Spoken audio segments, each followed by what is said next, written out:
hopefully that worked. I don't know.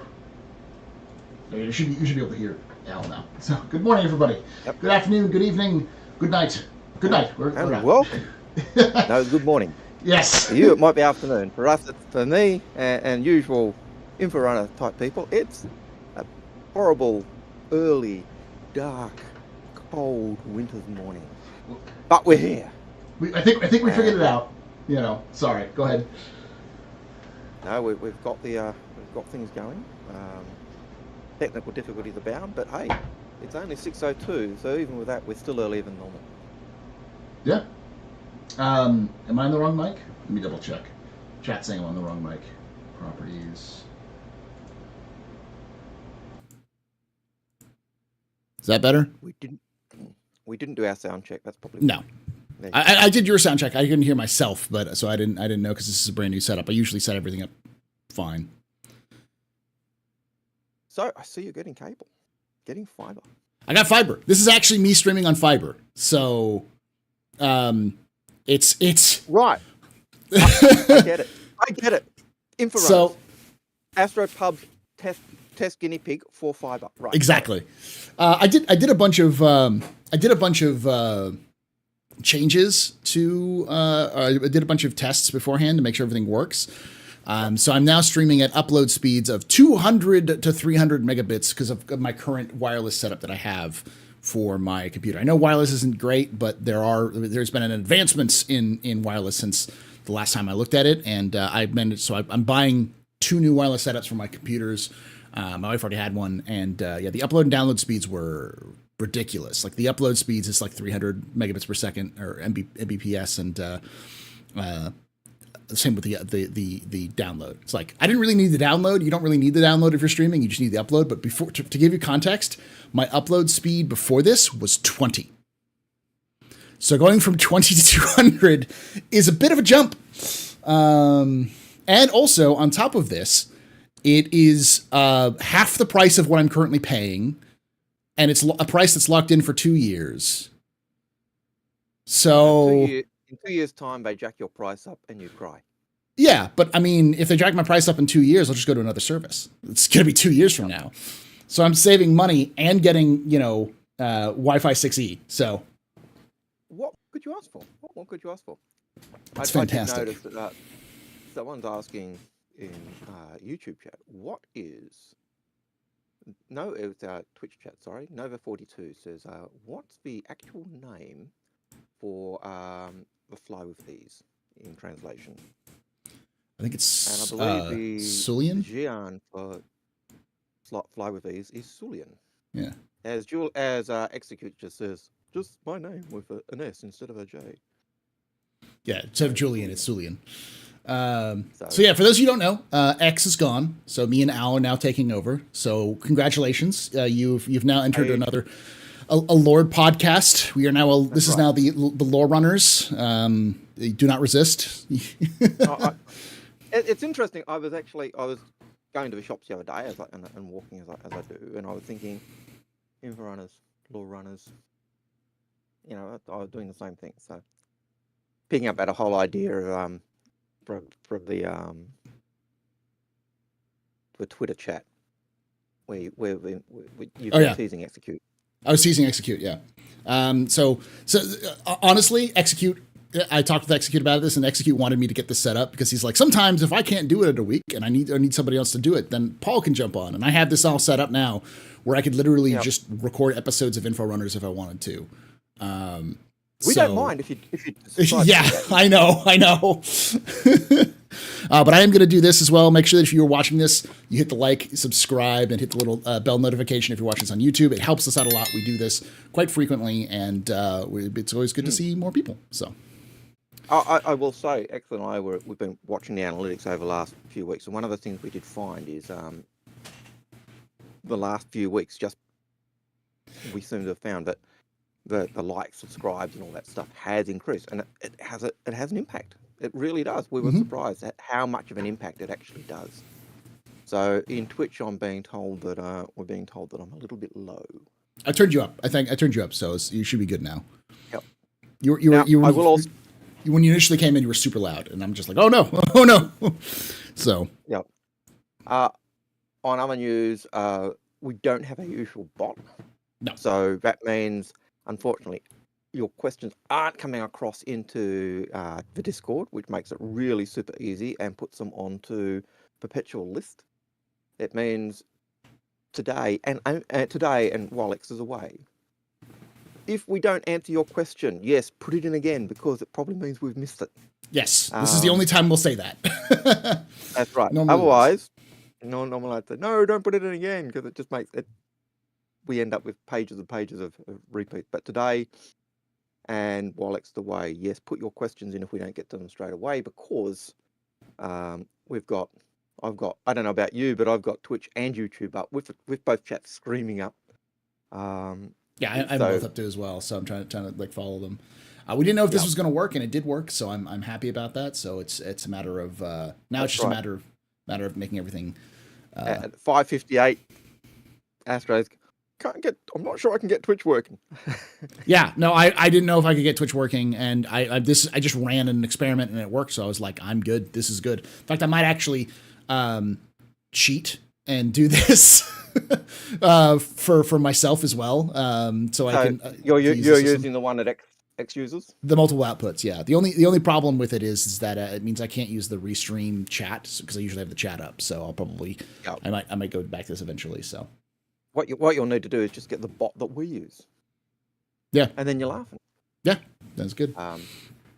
Behold the unrestrained Algared. His rants cannot be stopped and he cannot be controlled. No. You want to go? I think. Do we want to go over the news before we get started? Before we get the latest rant, let's do some news, and then we'll go over. We'll let Al off the chain for an hour and 20 minutes and see what happens. See what questions we get. Yeah. So I'm going to go over the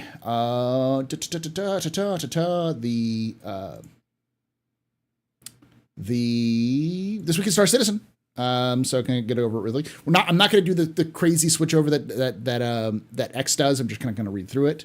To give you the kind of gist, the Foundation Festival is still going on until July 17th, which is next Monday. And usually when they say July 17th, they mean like 11 a.m. Central Time U.S. So here in Texas, 11 a.m. our time, which is 12 p.m. So like noon Eastern U.S. So noon Eastern U.S. on the 17th. That's when it's going to end. That's like midnight for us Australians, by the way. Yeah. And then we also see there's the Ask a Dev thing we'll go over that was released. Whenever I make the jokes, because I used to cover these on the Astro Historian, and every time I made a joke about it, people got pissed off at me because they're like, "This is a legitimate question that I needed to ask, but we're going to roast you if you didn't know that what Leilani Edison was doing because you don't read." That's right. We're going to go over it. Yeah, that is my rant.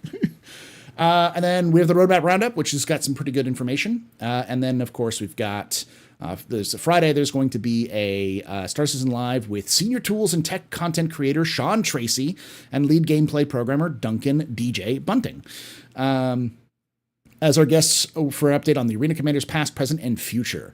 So I'm sure they're going to talk a little bit more about the theaters of war, which let me sit here and gloat a little bit. I called it on this very podcast at the very beginning of the year that this was going to be the years of theaters of war, and everyone laughed at me. I didn't. I always thought that was accurate. You always had a chance. Well, I just like to gloat about it because everyone's like said, "Paul, you're insane." I'm like, I'm a madman, but I have method to my madness, and it was true. For me, it was always. I always saw it as a branch of Arena Commander. It is. It was bloody obvious. And both of those were seemed to be Sean Tracy's wheelhouse of expertise and what he did, and Theatres of War, as I understand it, was his kind of his baby. It just brought everything together. It's just so I could never see it just disappearing completely, as a lot of people were saying, just because it had such a big emphasis for him, at least seemed to. So yeah, it's his baby. So. Then also on Saturday, there's a virtual bar citizen event, which is being hosted by the Soul Citizens. So make sure you check that out. It's always a good time to hang out. X swears by the virtual bar citizen stuff. He hung out. You'll see a bunch of folks from the community there, and CIG has developers who show up so often. And then they also promoted there's a multi-stream, multi-Twitch content, which is Smashly, Blasphemous, and Authentic Young are going to be doing a 30v30 tunk battle multi-stream. So it's going to be a nice big crush. those things can always be a bit of fun. Yeah, it's always good. It's always good to see that kind of stuff happening. So that was This Week in Star Citizen. And now let's move over to the next big Kenobi thing. Let's in YouTube. Kenobi Trip said, "I laughed. You can gloat." I can gloat. I mean, he's Stringley's is not wrong. Like that CIG's famous for delays. I'm still hesitant to see if we'll see Theaters of War come fully out this year. It really depends on what's at the end of the year, if we get a 321 or a 4.0 and when 320 releases. And we'll talk about that here because there's a question as well, which is, when do you think 320 is going to drop live? So that's up there. So I'll have you answer that question first. When do you think 320 is going to drop live? I always say when it's ready. When it's ready? I'd like it like yesterday. Mm-hmm. As always, but I'm also quite happy when the delays happen so that you don't get a PES situation.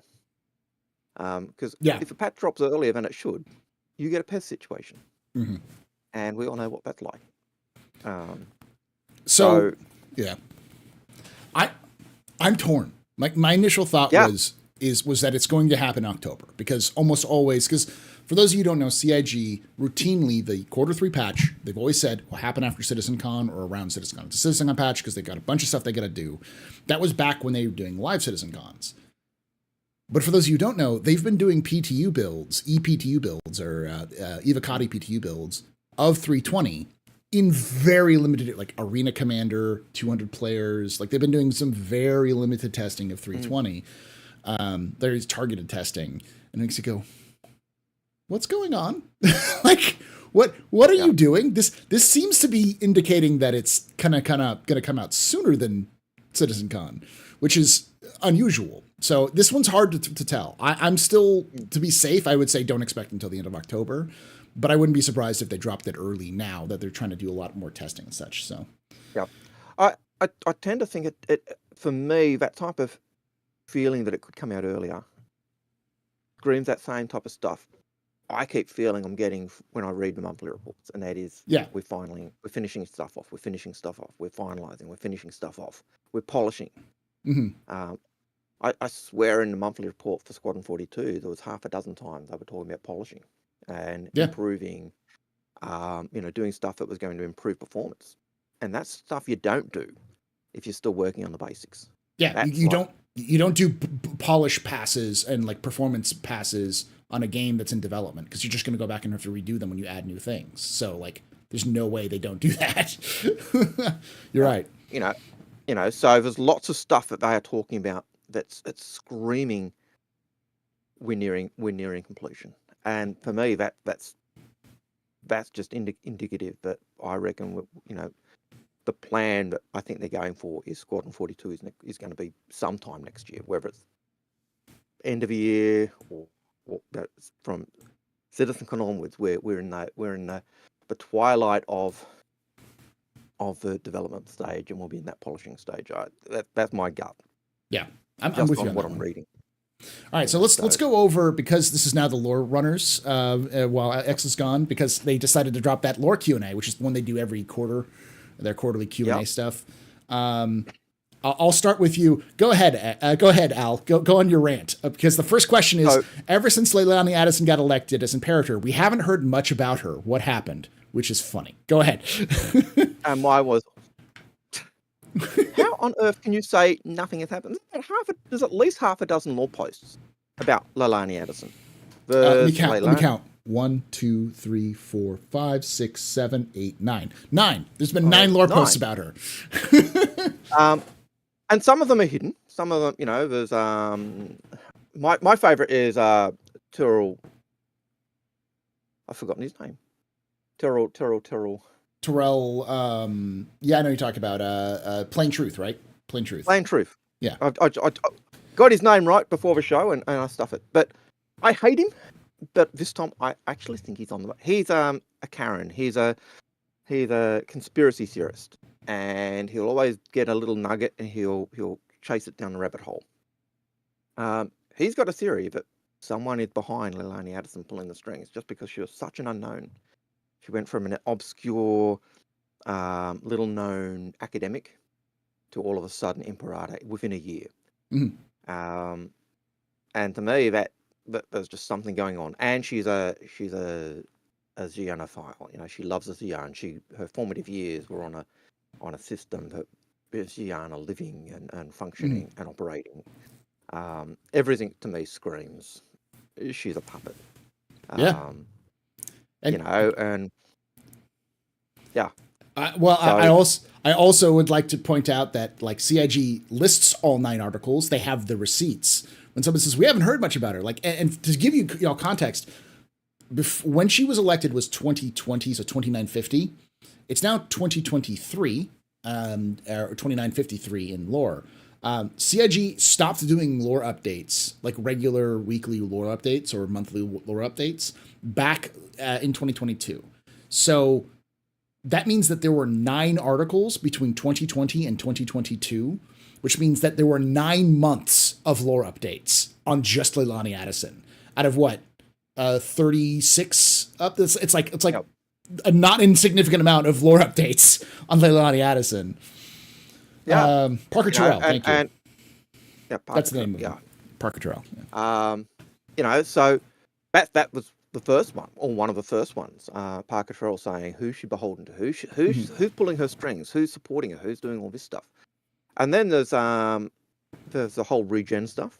Mm-hmm. So the regen tech we've got, why you wake up in a hospital bed when you die, that's Leilani Addison. That's a full-on Leilani Addison implementation. What else? Then there's the one that does interest me, and I suppose is the only thing I really like about her and her campaign plan was SynthWorld. She was keen on supporting and developing SynthWorld, and I always liked that idea. So Operation Archangel needs to exist. Earth building a fake planet. Yeah. So, but yeah, and I was saying to Paul, how can people not, the first question, how can people not know the stuff about Leilani and they don't read the blasted law? They don't read. I know this because that's the reason why my series actually works on though. We're in the dark days of content for Star Citizen because like the last video, partially is my own fault, but also because I've also talked to a bunch of my other fellow content creators about this, and it's like, interest is way low on Star Citizen, so the algorithm doesn't suggest it as much. Because so many people are thinking, oh, Starfield. Well, also this is July, so outside of the Australia, people are touching grass. Doing the age-old feature of touching grass and getting out and being sociable. I know this strange concept of being outdoors. Yeah. So, but some of the other ones were pretty cool. They talked about invasive species, and of course, invasive species are going to be in there. The question was like, are there going to be unique? There's going to be unique flora and fauna, but what about like old frenemies? And they said they're going to be added there. But I think the way that lore works is that there are 2 main sources for species that you'll see on various worlds in Star Citizen. Because remember, almost all the worlds in Star Citizen are terraformed, so they didn't have life beforehand, so they had to import the life. And those seed animals come from Terra and Earth. Those are the 2 main ones. Every so often you'll see a unique one, like say the whip crab or the boreal stalker or and the boreal stalker is unique in itself, isn't it? Because that's Microtech saying, "Oh, we need an alpha predator. Let's make one." Right. And people say the Hurstons are bad. They just destroy the planet and mine it. Microtech, let's make a predator that can kill us. Here we go. Here we go. Old man Hurston coming out. Now, Polly, that wasn't old man Hurst. That was just Al. Just Al. Stating fact. They also talk about Boyd's, which is obviously something, if they chose, because they chose these questions, it's not like voted or anything, these are just questions they choose. So the fact that they chose this to mention Boyd's means that Boyd's is further along than you realize. It's another reason why you should pay attention to lore, because it's whatever the lore team is talking about most often is the stuff they've either just started working on or just finishing working on, because it's the beginning and end of the process is lore team talking with the teams about stuff they, general ideas, and then at the end they have to go in detail about stuff. So yeah, and so the more detail they give you, the closer you know it's to completion. So yeah, the lore is one of those things you should pay attention to. If you don't pay attention to it, you end up not knowing anything. A bit like history. Yeah. If you don't know it, you keep repeating mistakes and stuffing things up. Then we got lore for the Miner's Lament track. So Miner's Lament has its own lore, that track, which is cool. There's a retcon here too. Imperator 1. They've entirely killed the idea of Imperator 1. Because before it was a modified Genesis Starliner, but that apparently is no longer. Oh, I see. They actually updated it since then. That was Imperator Costigan used it, but Imperator Addison has stopped that practice because of the heightened security measures due to the Vanduul War. So no longer does she use. Yeah. Wasn't she one of the foolish, moronic, idiotic Imperator candidates who was also pushing for peace with the Vanduul? Yep. So it's nice to see she's finally seen the light. Oh, the Vanduul are dangerous. We also got we got some Hurston lore, so I'm sure Old Man Al enjoys this. We know the terminology, so we've got HDMS. HDMS stands for Hurston Dynamics Mining Station. HDSF stands for Hurston Dynamics Storage Facility. There's HDES, which is Hurston Dynamics Extraction Site, and HDROS, which is Hurston Dynamics Remote Security Outpost. So if you see what those are, and there's also HDOF, which is Hurston Dynamics Operations Facility. So if you see those, now you have a little context for those. Now, I did see one of the comments in there was saying, hey, why don't they have a terminal? And someone else was saying, for hacking your crime stat. And someone else was saying, oh, it's all at Korea now. But why? It doesn't make sense. Gameplay reasons. So Korea is the system for Crusader. It's Crusader's own police facility. Yeah. So why are you hacking your crime stat for Hurston at Korea? It doesn't make sense. They really should have one for each jurisdiction, and then a station like Korea for the advocacy for each level. But I think that's a symptom of alpha, where CIG just hasn't gotten to that point yet. So they haven't actually gone, oh crap.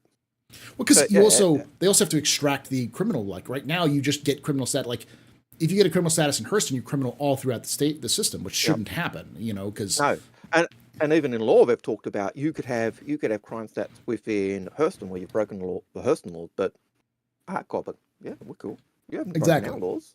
So as long as you don't break UEE laws, you're cool. You break Hurston laws, you smuggle a Hurston worker out, you've broken Hurston laws. Does ArcCorp care about that? Nope. No. Does Microtech care about that? Nope. Does Crusader care about that? Nope. And like my rant on this, which is like I hate the current crime system. It's stupid. It's garbage. It's dumb. We have reputation. Reputation should be the basis of the criminal status system, not just this GTA weird clone of CS systems. So, yep. All right. We got another one, which is an Al favorite, which was if there are monarchist factions within the UEE, and specifically, which is Mesorite factions, specifically mentioning that there was a man who claimed to be the descendant of Ivor Mezer, but they don't mention anything about Xenothreat, which is I found funny because it's like Xenothreat is almost certainly a Mesorite faction. So They're a full-on Mesorite faction. If people can't see them as Mesorites, yeah. Yeah. I think I've made that claim on numerous platforms. It's the way you explain why they've got so much power and what's so much major shipping, like not just lots of ships, but capital ships is what they've got in their fleet. Normal pirate organization can't do that, surely, but Xenosaur can. Yeah. Somehow, for some reason. Yeah. Fiona Meza, I think Meza. it is, isn't it? Yeah. Fiona Meza, long lost last Meza. Somehow. Yeah. I'm interested in seeing that. For those of you who don't know, the Mezers were a long-running dictators that created the UEE in the first place, and they actually answered this in the past, where they're like, "Well, what about why do they still use the UEE even though they think it's horrible?" It's like, because they didn't really overthrow the UEE. The UEE just decided the Mezers were bad for public PR, and so they overthrew the Mezers. It's still the same organization. It makes them the most money and gives them the most power. They just didn't like the idea of having one person in charge.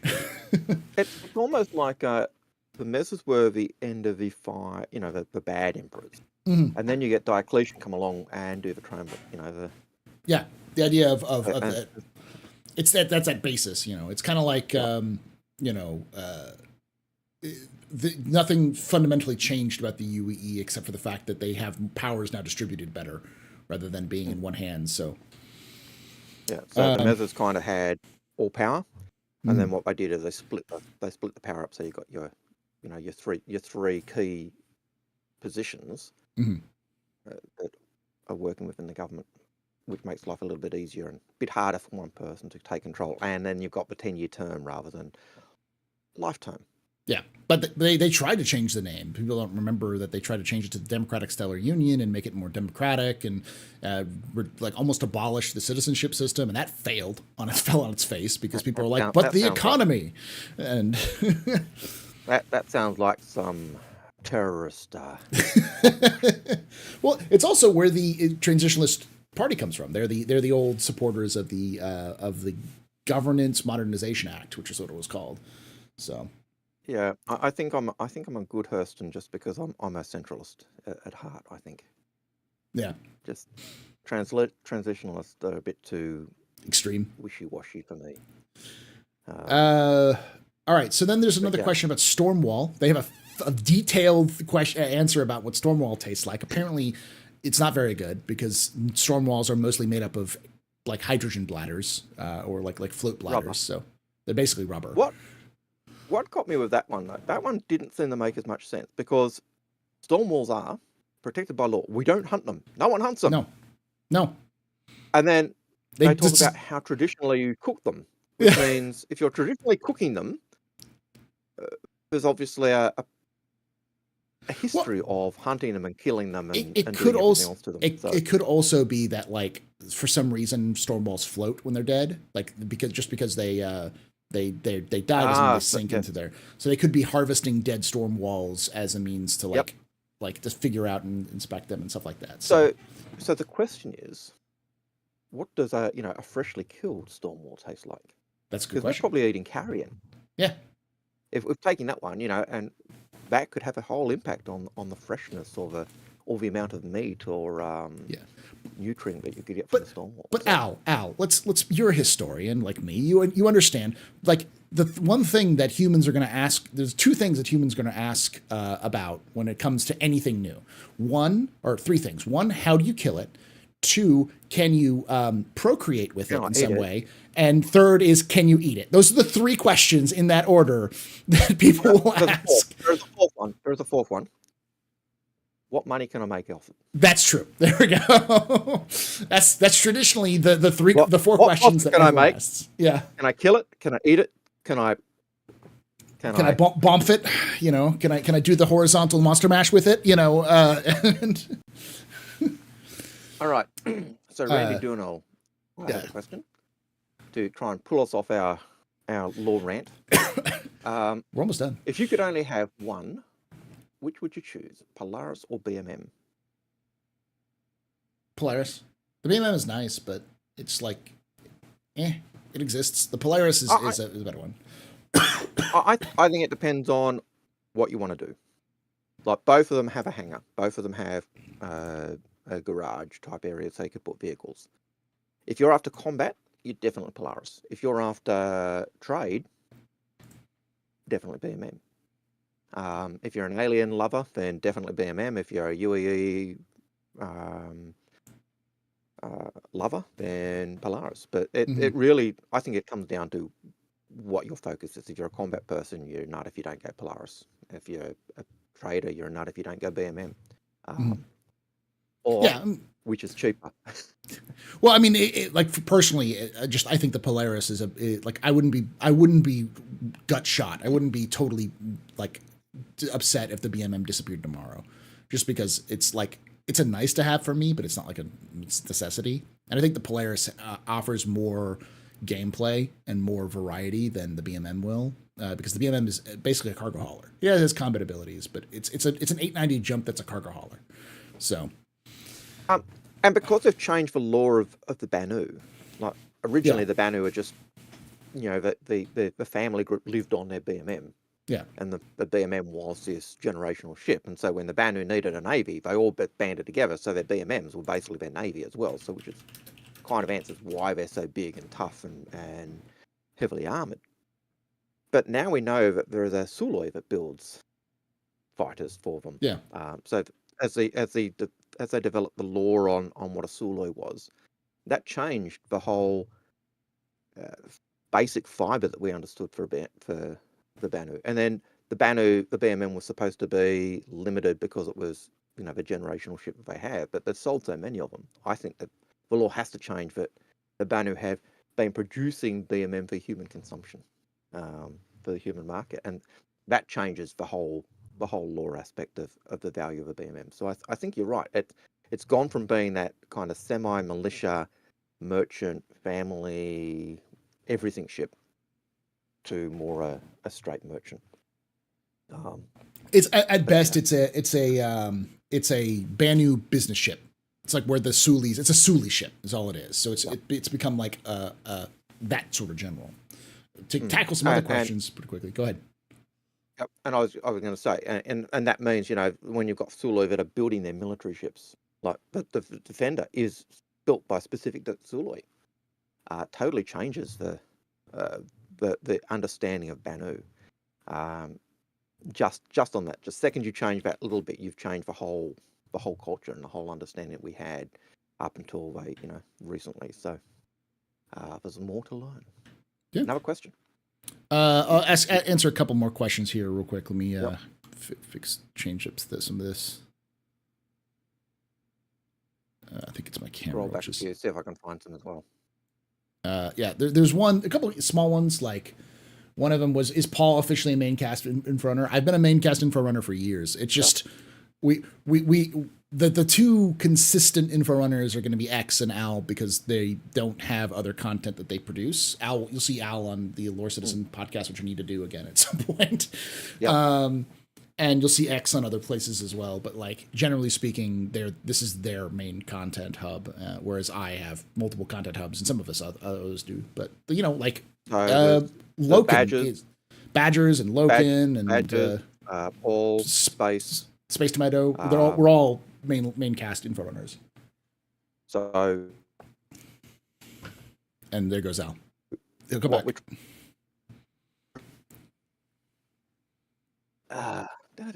Yeah, okay, I hear you again. You're good. 6:30. Yeah. 6:30. Hold on. In the morning, we're going through that. People awake. You're good now.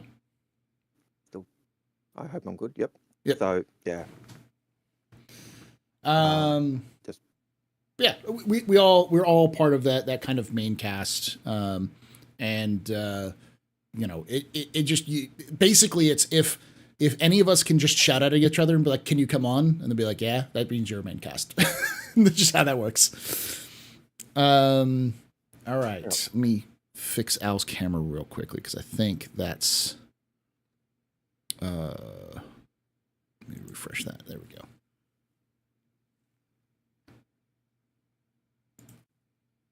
I don't know if Al's still here or not. I refreshed. You may be having some issues. It's okay. When Al comes back, we'll see him again. And you may have to refresh his camera. But there we go. Hold on. Yeah, you're back. Are you back? I think we've got a major issue with There we go. lag. Yeah, now you're back. I can hear you now. All right. You're back. If it happens again, I might need to kill the camera and just be a voice in the void. Yeah. You can also set your quality down to a little bit more, like less than it currently is. So if you want to go into the VDO Ninja, there's a quality option you can set to smooth versus like it's under this quality settings, I think. You can set to the lower setting, so it'll look worse on the camera, but it'll be a bit more consistent. So which one would that be? Let me pull up. Settings. So if you go up to the OBS Ninja link, Then the source. you go to. I'm looking at myself to see where it is. Okay, share camera. Okay, so its video source is that. And then what you can do is you go to the little, when you start it, you should be a little share your camera, a little cogwheel. You want to set it to smooth and cool. So. Oh, right. Okay, balance, smooth and cool. So that's the one you reckon, yeah? Yeah, because it'll reduce your quality a little bit. You kind of got stretched there for a little bit, so hopefully I can. It's kind of squashed the. See if you can set the resolution. The resolution should be able to be set as well from there. You may have to set that on your OBS.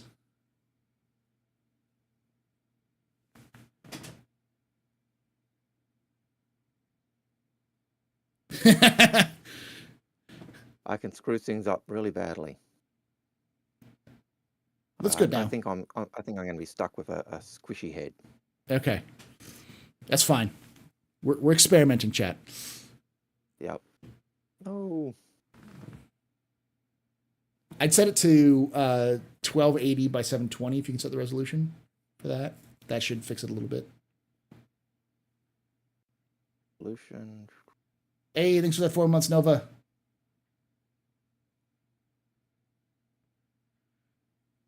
I'll answer some other questions as well. Yep. While I play around with this. While he plays around with that. Fix it. Let's see. Question: when do you think we'll see 320 drop to live? I think we already answered that question a little bit. It's hard to tell. The other question was: do you think they should continue the guide rewards past the event? Sure, but I think they should fix the guide system in general. What do you think, Al? The guide system does need repair. It'd be nice to see. It'd be nice to see the guide system there all the time. If you're looking at trying to get people in the game, and you're wanting the players to be doing that because the player tutorials suck. Mm-hmm. And the tutorial we've got at the moment, don't do it. If you get there and you've got this tutorial option, don't do it. It will lock you into ArcCorp. It takes. If I didn't know, I did the tutorial on one of my characters. If I didn't know how to get out of my bed or how to interact with things, I'd have been screwed. Mm-hmm. It was that bad. Oh right, they want me interact with that cup because when I look around, it glows when my cursor goes over it. There's a little arrow, but yeah, there was just nothing to tell you. It was really frustrating. If I didn't know what to do, I'd have been lost, and it still took me half an hour to go through. And that was just going, all right, where do they want me to go? Right. Mm-hmm. So it was a nice idea, but I think the early flight model. Remember the old sergeant who used to tell us how to get into our ship? Gilly. That was Love Gilly.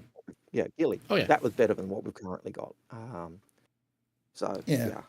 mean, my rant about it is they said it was supposed to be an in lore tutorial. I'm like, it's a good mechanics tutorial, but it's just like if it's for those people who spent 2 hours not knowing how to get out of bed, which at a certain point it's like, have you ever played a video game before? Yeah. It's not difficult. You just start smashing buttons and you'll figure something out. Unfortunately, that's basically it, isn't it? It gets down to that point. All right, How do I play with it? How do I get out of bed? How do I open the door? Where's my ship? It answers those questions, but it doesn't really give you the other context or teach you how to fly your ships or anything like that. Mr. E00 asks, CIG's talked about quite a few updates. What developments do you actually expect to see in 320, given CIG's pattern of overpromising and under-delivering? Well, I'll see. Here's this hack, this secret hack that you can know, that I can teach you about how to best understand what CIG is going to release or not. There's this thing called the release view. It is probably the most reliable thing CIG has done in a while. Because if it is committed, it means that they are 90% sure that it's going to be on there. So if you want to be super pessimistic about what's going on 320, if you want to be realistic, I say realistic because I often find people who say are realistic or just pessimistic who want to feel like they're not being pessimistic.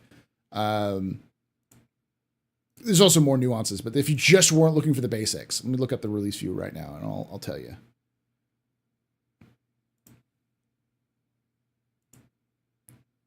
So for 320, the release view has Seraphim Station, which is committed.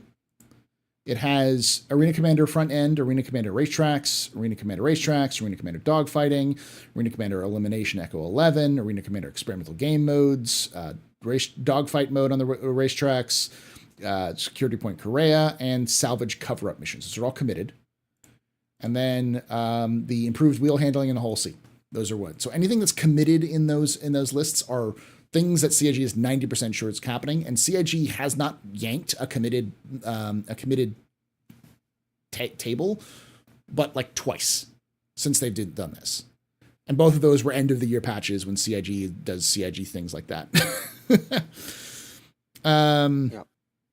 But let's see. Yeah, that's it. What do you think? Do you think anything else is going to be yanked from the list? I don't think any of the stuff they've said is coming. I don't think is off. Like the stuff that they've said, yes, we're 90% sure. We might get things like greater player count because that's something they have been toying around with. We might get some element of tractor beams coming in. I'd be surprised if we saw tractor beams on ships working, but it's theoretically possible they could do that just because the hull C is coming. But and they put tractor beams on the hull C, that was a nice addition. Seeing the 4 tractor beams on the hull C. But look, my view is I'd rather see stuff get yanked if it's not working than to put stuff in that is Yankee and broken. The more stuff you put in that breaks, the more problems you get. And so I'm probably more patient than most. I'm not sure why, because I'm a teacher. It's because you're a teacher. I would have thought that burns our patience. Well, it should be. It ingrains into our brain how to be patient. I was funny. I was watching a video about people teaching overseas. If U.S. teachers going off to like China or Vietnam or Japan or South Korea and teaching in those kind of foreign language programs, and most of them are reliant on non-teachers. They're reliant on just kids in their early 20s, just out of college, looking for an adventure. And they're all like, it's so you don't really actually teaching anything. You're going to after school clubs. You're helping set up events. You're proctoring tests. And I'm sitting here going, yeah, that's what teaching is. It's paperwork and teaching with kids in clubs and doing all of that. That's most of teaching. I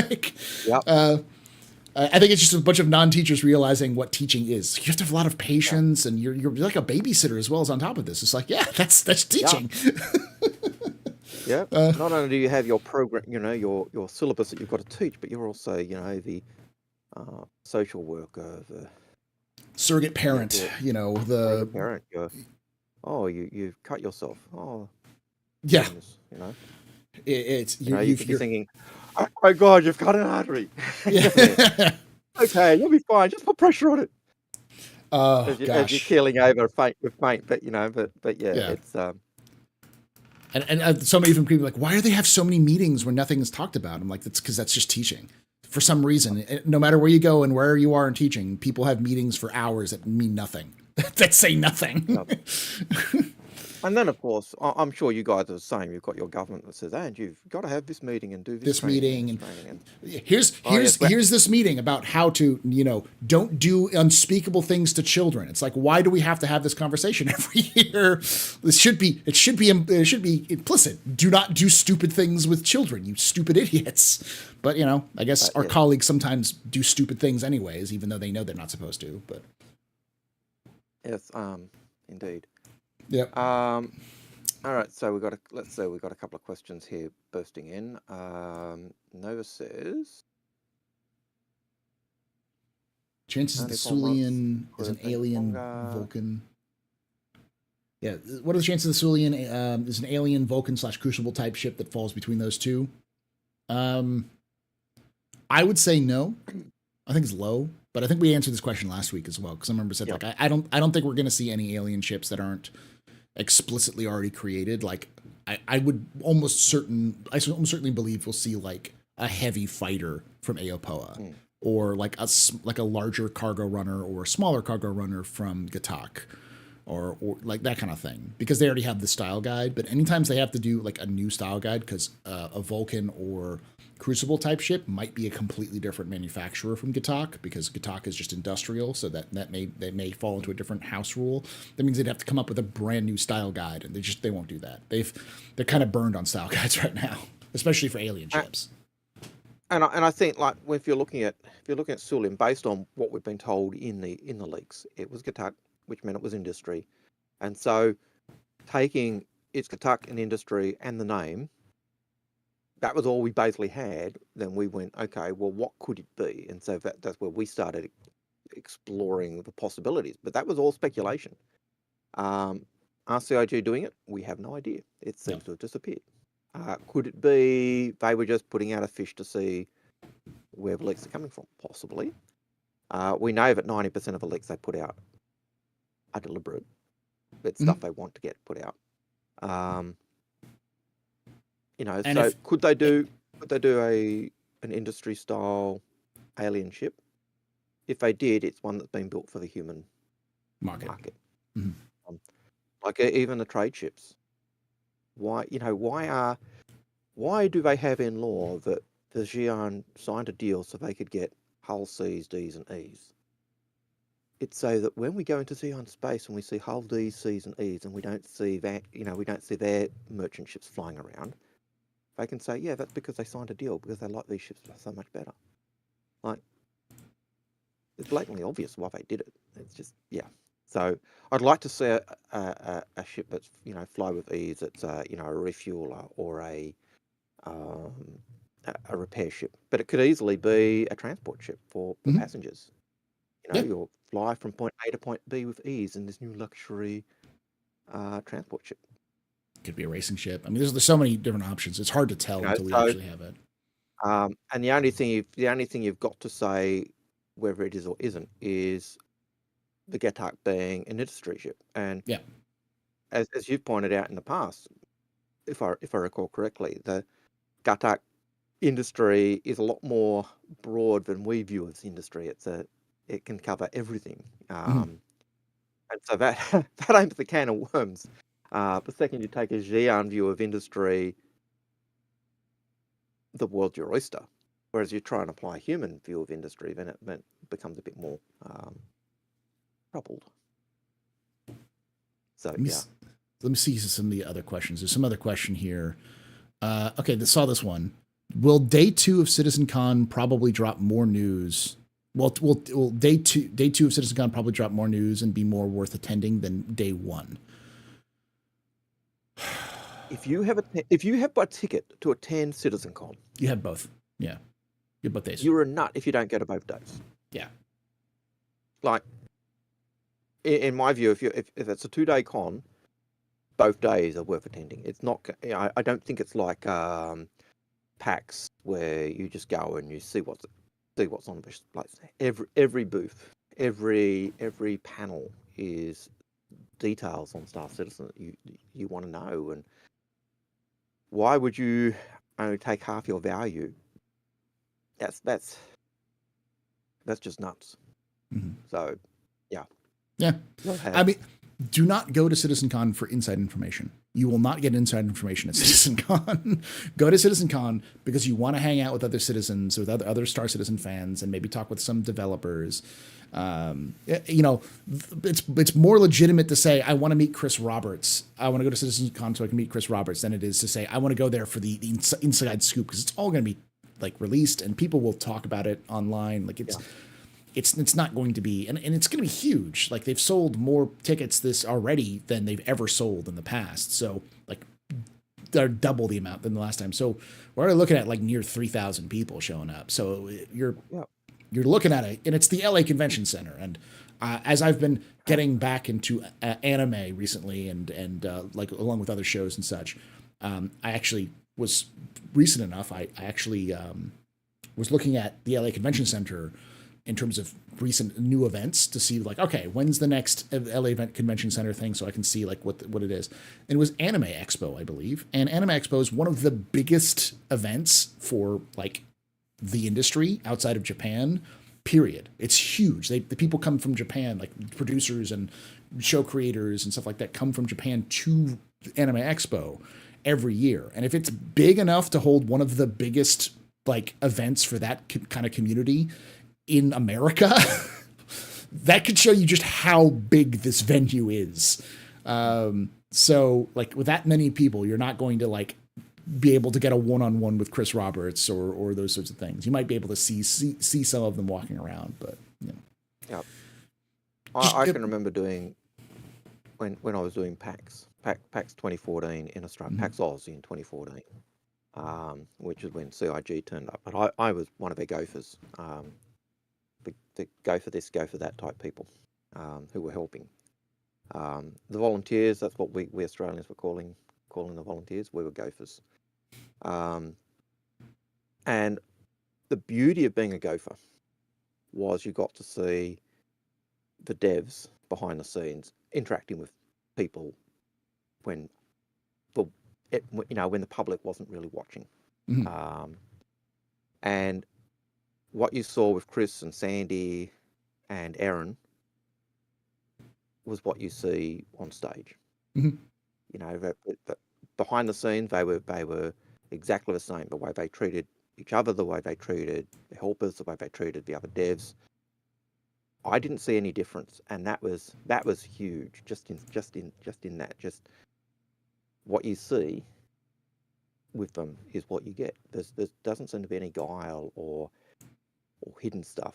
And I know people say, "Oh, you just," but that was my personal experience of seeing the way, you know, Chris interacting with Sandy in the green room, and or interacting with family, or interacting with friends, or interacting with anyone else. There was no difference. You know, Aaron hated being on stage. Chris was always trying, "Oh, we'll do this." And Aaron's a fantastic. Aaron loses all of that fear when he gets a few beers in him, though. That's what I've learned, is that Aaron is a lush when it comes to. He's a happy talky drunk when he starts drinking. So, you know, but Aaron, they're going, "Oh no, I don't want to do it." Yeah, I don't want to go on. Yeah. You know, but what you saw was what you got. You know, it was just. That's an advantage of things like CitizenCon or PAX, where, you know, certainly when Chris was there, and you'd see Chris talking at PAX to everyone, and it was no different from when he was elsewhere, on stage. You know, yeah, on stage or backstage or whatever. So, yeah. All right. Next question. Let me see. From YouTube, from Zez asks, when do you think we'll bring in more medical healing like cyborg arm legs? Version 1, you pick a model and gets replaced. Would be great just for initial release. They have to do, what is it? I've talked with Jake about this a lot. There's the next evolution of like actor status system, I think, version 2, which is being worked on. which involves a lot of stuff. I imagine that has to be done as well, because it's like right now what we have is basic. We have the bare bones basic medical, food, all that sort of. That's a very basic system. The next system is, I think, kind of like connected to the degradation systems that they're using. So like the, you know, how your guns will jam and your ship will get like damaged over time. Your character will start to damage over time as you take the weapons, stuff like that. So that's definitely connected to that. So eventually, you'll see someone who's basically a cyborg, who's still on their first life, and you're like, oh, man, you know, if you see someone who's like ancient, who has no cybernetics, that person either has stayed in their crystal ivory tower, or they are like a god. Yeah, they're just that good. Unknown Guardian, thank you for that subscription. So yeah. When do I think it's going to happen? I don't know. Like, I couldn't tell you. There's so many other things that are more important, but you need to have that one first. What do you think, Al? Yep. Looking at monthly reports, I haven't seen anything that's indicated that type of stuff, even on the PU monthly reports. I did notice on the Squadron 42 monthly report that they were seeming to imply they've got the nav mesh for AI sorted. So they can now, they had been working on the ability of the AI to kind of work out the passage to travel. It's now locked in. The AI can now, okay, that passage is now blocked. We can now go around and it remaps its passage. So that was something they seem to have sorted. So yeah. So we have Unknown Guardian has gifted a whole pile of tier 1 subs. So he's as always tier 1 subs. So thank you. And also dropped some biddies in there. Thank you so much for that. You absolute monster. Unknown Guardian's like, Paul's streaming. I'm gonna start wherever Paul is streaming. I'm gonna start dropping subs there. Thank you so much. For those who don't know, any money we get from Twitch, Patreon, YouTube, all goes to a single. We actually have is it official yet? The business? Probably not at the moment. It's still in. We're working on nebulous, it. But yeah, we're working on it. It It basically goes into a giant pot, and that pot helps pay for some basic stuff, and then also for, like, for instance, X and Al cornered me and said, "We're paying for a better audio system for you, Paul. Like, we're gonna pay for it from, but we do it for other people too. Like, we paid for stuff for Space Tomato and Badgers and Al, and so it's stuff that helps us improve the quality. If you haven't checked out Road, I really reckon you should check out Road. Yeah, I am going to. I've been told. I actually have the Road right here. The Road. This whole thing is Road. Mount. So the mount. Yep. The mount. Their mount. But they're like, I'm using their podcast. Right, the big one. Yeah. I've heard good things. But it's got a 10-year warranty. You know. Yes, it costs $200, but Australian, so what, 150 or something like that American, but 10-year warranty. You know, how many mics do you have that offer a 10-year warranty on their merchandise? Not many, especially not many electronics, really, especially for free. And yeah. Well, Shure is great, but Shure is expensive. Be okay or not? What's going on? Who's this? Who is this? Who is this? No, it's not. Execute. We buried Execute out back where you can't be Execute. We've taken over. Yeah. We executed. How you doing, X? I'm all right. It's what time is it? It's like 4:30 in the morning here. 5 o'clock in the morning. Stay away. That's what it is. Yeah, too early. Yeah. I got everything to work. X, by the way, so it works for both. For the bot, which we knew we couldn't get work. So, yeah, not good. Let me so it's been a weird. Go ahead. I was just gonna say it's been a weird time here in the Philippines. There's been weird. You broke up cultural things like computers here cost a shit ton. Computers here cost a shit ton, and yeah, that there are some big gamers here. They know what Star Citizen is. Uh-huh. Um, Nice. I haven't run into anyone that knows who I am, so I'm good with that. But yeah, it's just been it's really weird though, because I'm in a place called IT Park, and it's where all the telemarketers work. So they work on a graveyard shift to suit the United States, Okay. and so they all kind of get up at these weird hours, and so you can go out there at like 2 o'clock in the morning, and there are people there. It's really strange, but it's like literally like the quality of Australia or the United States in this one little area. It's probably like 4 blocks by 4 blocks, and then you can literally step straight outside that, and it just becomes third world. Huh. It's really bizarre. Yeah, really, really bizarre. Awesome. Well, Anyway. that's interesting. Let me see if I can get Drinkers is telling you to be on holiday. Yep. He's also Yeah. he also Exactly. commented that the I've got pictures of badges with my mum, and it's very awkward. But yeah. I'm concerned about X's mum.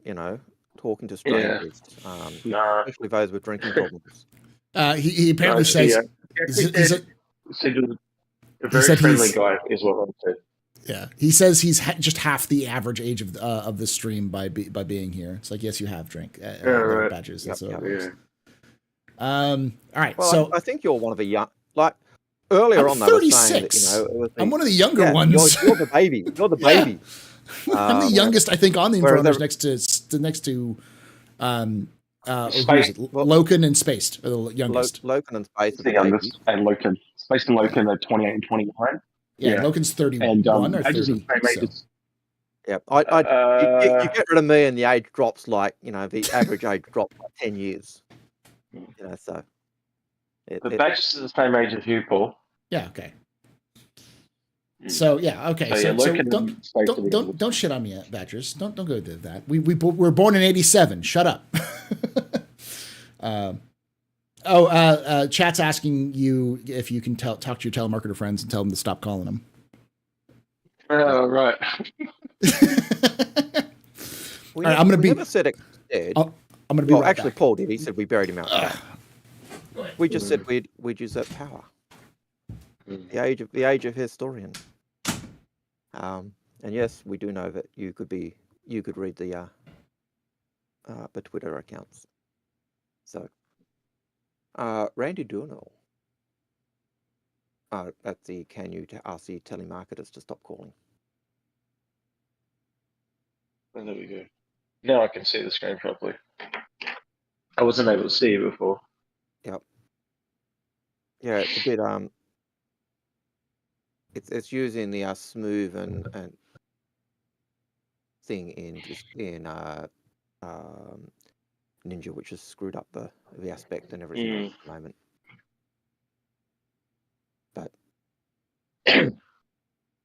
But yeah, let's have. He did not use the thumbnail that I thought he would use first, which was X's away or whatever. I think that was the one that I picked for first, or is that the one he used first? I cannot recall. You'd have to ask me. Here he is. It's going to be weird. Like, oh well. I think he went with the age of a historian or the golden age. I think that's the one he went with. It's the golden age of Inforunners. Now that you're gone, because No, I was saying one of the thumbnails I made was executes away or something like that. So I thought that would have been the first one you would have used, but nope. Yeah. No, let me use that as the last one, just to make sure people. And this one did work quite nicely because of the law post QNA that dropped. Yeah. So it gave us an excuse to talk law. The other thing I saw yesterday was Turbulent has officially joined CIG. Yeah, we haven't fully talked about that yet. We're going through some of the questions and some of the other stuff real quick. So, I think does that mean Turbulent can now get downvoting arrows that I've been begging for like the last 5 years? Like, is that apparently impossible? Apparently, they still have contracts, so they're still going to go do contracts with other companies or finish them out at the very least. But yeah, I reckon extra money, right? Okay, extra income. Now all of that's going to CIG instead of to Turbulent. So, but now I think that means that CIG is now at over 1,100 employees now. Makes them one of the biggest gaming developers in the world.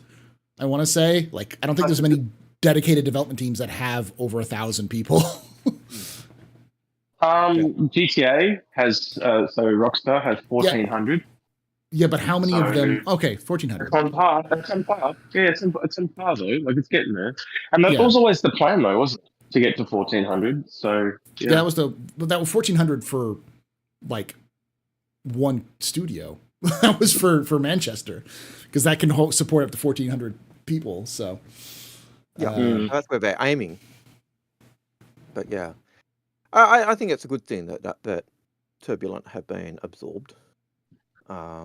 Especially since it was a Turbulent office that was doing the planets. So yeah, and it's interesting too because it means they won't have to train anyone up, so to speak. Like they've already kind of old hats it all. You know what I mean? So I agree with you, Albert. Well, it's mostly ceremonial at this point. They've practically been the same company for a long time. Yeah, they've been in each other's pockets for so long. It's now more of a just like CIG's buying them outright just to be like, listen, now we're internal. So now the probably is a tax saving thing as well. It also requires CIG to now probably compare to or like conform to Canadian law, because now they're also have a company in Canada. So it also means that you're going to have to add a new rotation to the to CitizenCon. We're going to have CitizenCon Montreal, so y'all in Canada can finally enjoy, and especially in the Northeast. I know a lot of people in like Chicago area also have an office in Toronto. Let's hope they. But it wasn't CIG. I was going to say let's hope they time it up with the comedy festival, Algared, so we can go. You know. Yeah. Comedy festival and so that'd be good. Well, I think what they need to do is the next LA one really needs to be about mid-year, about a week away from Comic-Con. That would be there. We go. Ideal. Yeah. Comic-Con, then CitizenCon. That would definitely drive the popularity of their cons if they were like maybe a week apart or something like that, and you could just go for a trip. I agree with you, Algared. That makes a lot of sense. But especially if you can double up, yeah. Yeah, well, that would be my reason. I'd go. Yeah, awesome. 2 cons in one. Did you tell Paul what you and I and Daily Noob did? No, I haven't. Oh. How long did it take you to pack up, by the way? I'm still curious. I've been meaning to ask. I finished at about 11 o'clock the next morning. But that was, in fairness, that was because I was putting all the cards into the sleeves. Yeah. Oh, yeah, that would have taken ages. There were a lot of cards. Yeah, well, I did 1,000 cards, and it takes about 5 hours to do 1,000 cards. So yeah, so just so everyone's aware, me and Algared were playing The Witcher Old World, and Daily Noob actually came down from Newcastle, which is about a 3-hour drive. He picked me up from the airport and took me out to Algared's, and then we played games from what do you reckon, Algared? Like 2? Yeah, right probably about 8. 9:30 at night. Actually, it was about 9:30, wasn't it? Yeah, well, it was about 9:30. And then we went and got a Porto. And then we took Algared back to his place, and then he took me back to the airport, and we parted ways. But it was a great day. I had a really great time with the pair of them. You said, you went and got a porno? What did you get? Porto. A Porto. Oh, Porto. It's like a Mexican, big Hungry Jacks, but Mexican. Okay. Portuguese. I got it. Portuguese. My bad. Yeah. So it's the closest you're going to get to a Taco Bell. Probably I really wish. I mean, is there a place there called Red Lizard in the States? No. There's a place here called Red Lizard. I've been there twice already. They have the best burritos. I love Mexican food, but it's just not very good in Australia. And so when I get away, if there's ever a Mexican restaurant, I won't share it. Me and Estee talk about Mexican food all the time because he loves that shit as well. But well, I mean, I live in one of the capitals of Mexican food outside of Mexico, so I know what you're talking about. Yeah, well, Estee's been. He couldn't believe how expensive they were. It cost me $23 for a cup of iced tea and a burrito, which is insane, Algared. Like a burrito's not very big. It's like a wrap to us, Algared. So yeah. I like the I always forget the name. The one that's done in the corn husk. But steamed in tamales. Meat. Tamales. Yeah. Tamales. I love those. That was great. I've got friends. when I visited friends in San Diego, they actually had a day where they around Christmas or New Year's or Thanksgiving, they have a family gathering and they all cook their tamales and Mhm. oh, man. Yeah, it's great. With the olive in the middle, the pulled meat, olive in the middle, the corn dough, and then wrapped in a husk and cooked. Oh, love it. I'll ask chat too if there's anything you guys want to see while I'm here in Cebu. Like, I've got my camera with me, but I just don't kind of know what people would like to see. So I haven't really filmed a lot of stuff because I've still been finding my legs. But if you guys want to see anything, kind of let me know through the questions or whatever, or Paul Algared will let me know. And yeah, I might go grab some stuff. But it's a really it's very American influenced, is what I'll say. So it feels like, I don't want to say corruption because it's not corrupted, but it's so heavily influenced by America that it's like what would it be like if America moved into a southeastern country? And that is literally what this place is. Like, it's just American references everywhere. The way they talk, the words they use, Algared, how we don't use that word, but they use another word. They use the American word. Well, Like that. So there's a reason why, because it was part of America for a very long time before it became independent. Yeah, Spanish and American have had a major impact on the local language. Yep. There's a lot of Spanish blood here too. Like, you get Asian Spanish people. It's really clearly they're half Asian, half Spanish. Well, because it was a Spanish colony for hundreds of years. So, like, I lived on the West Coast for a long time, and there's a lot of Filipino population who lives there, and it's like you can always tell by when you look at the names, because like they're it's either like last name is always Spanish, but the first name does not sound Spanish at all, and it's like that's someone who's Filipino, just because they usually have traditional Filipino as the first name, and then like Juarez or Sanchez or even here they have very English first names and then like a really traditional Spanish last name. Yeah.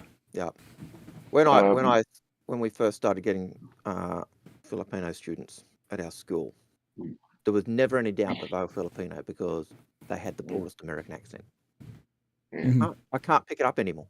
I don't know the accent anymore. But when they first started, you could hear the American. The American. It was just I'm not meant to be driving this because I'm on holiday, but I think this is clearly the biggest tangent we've ever had. I'm just going to kick X out and mute him on the stream, and then keep moving. Go to sleep, X. Go to sleep, or just hang out. Thank you for joining us, though. So there was a request. Nova 42 wants a picture of a sunrise and sunset on the beach. There you go. I'll try and do that.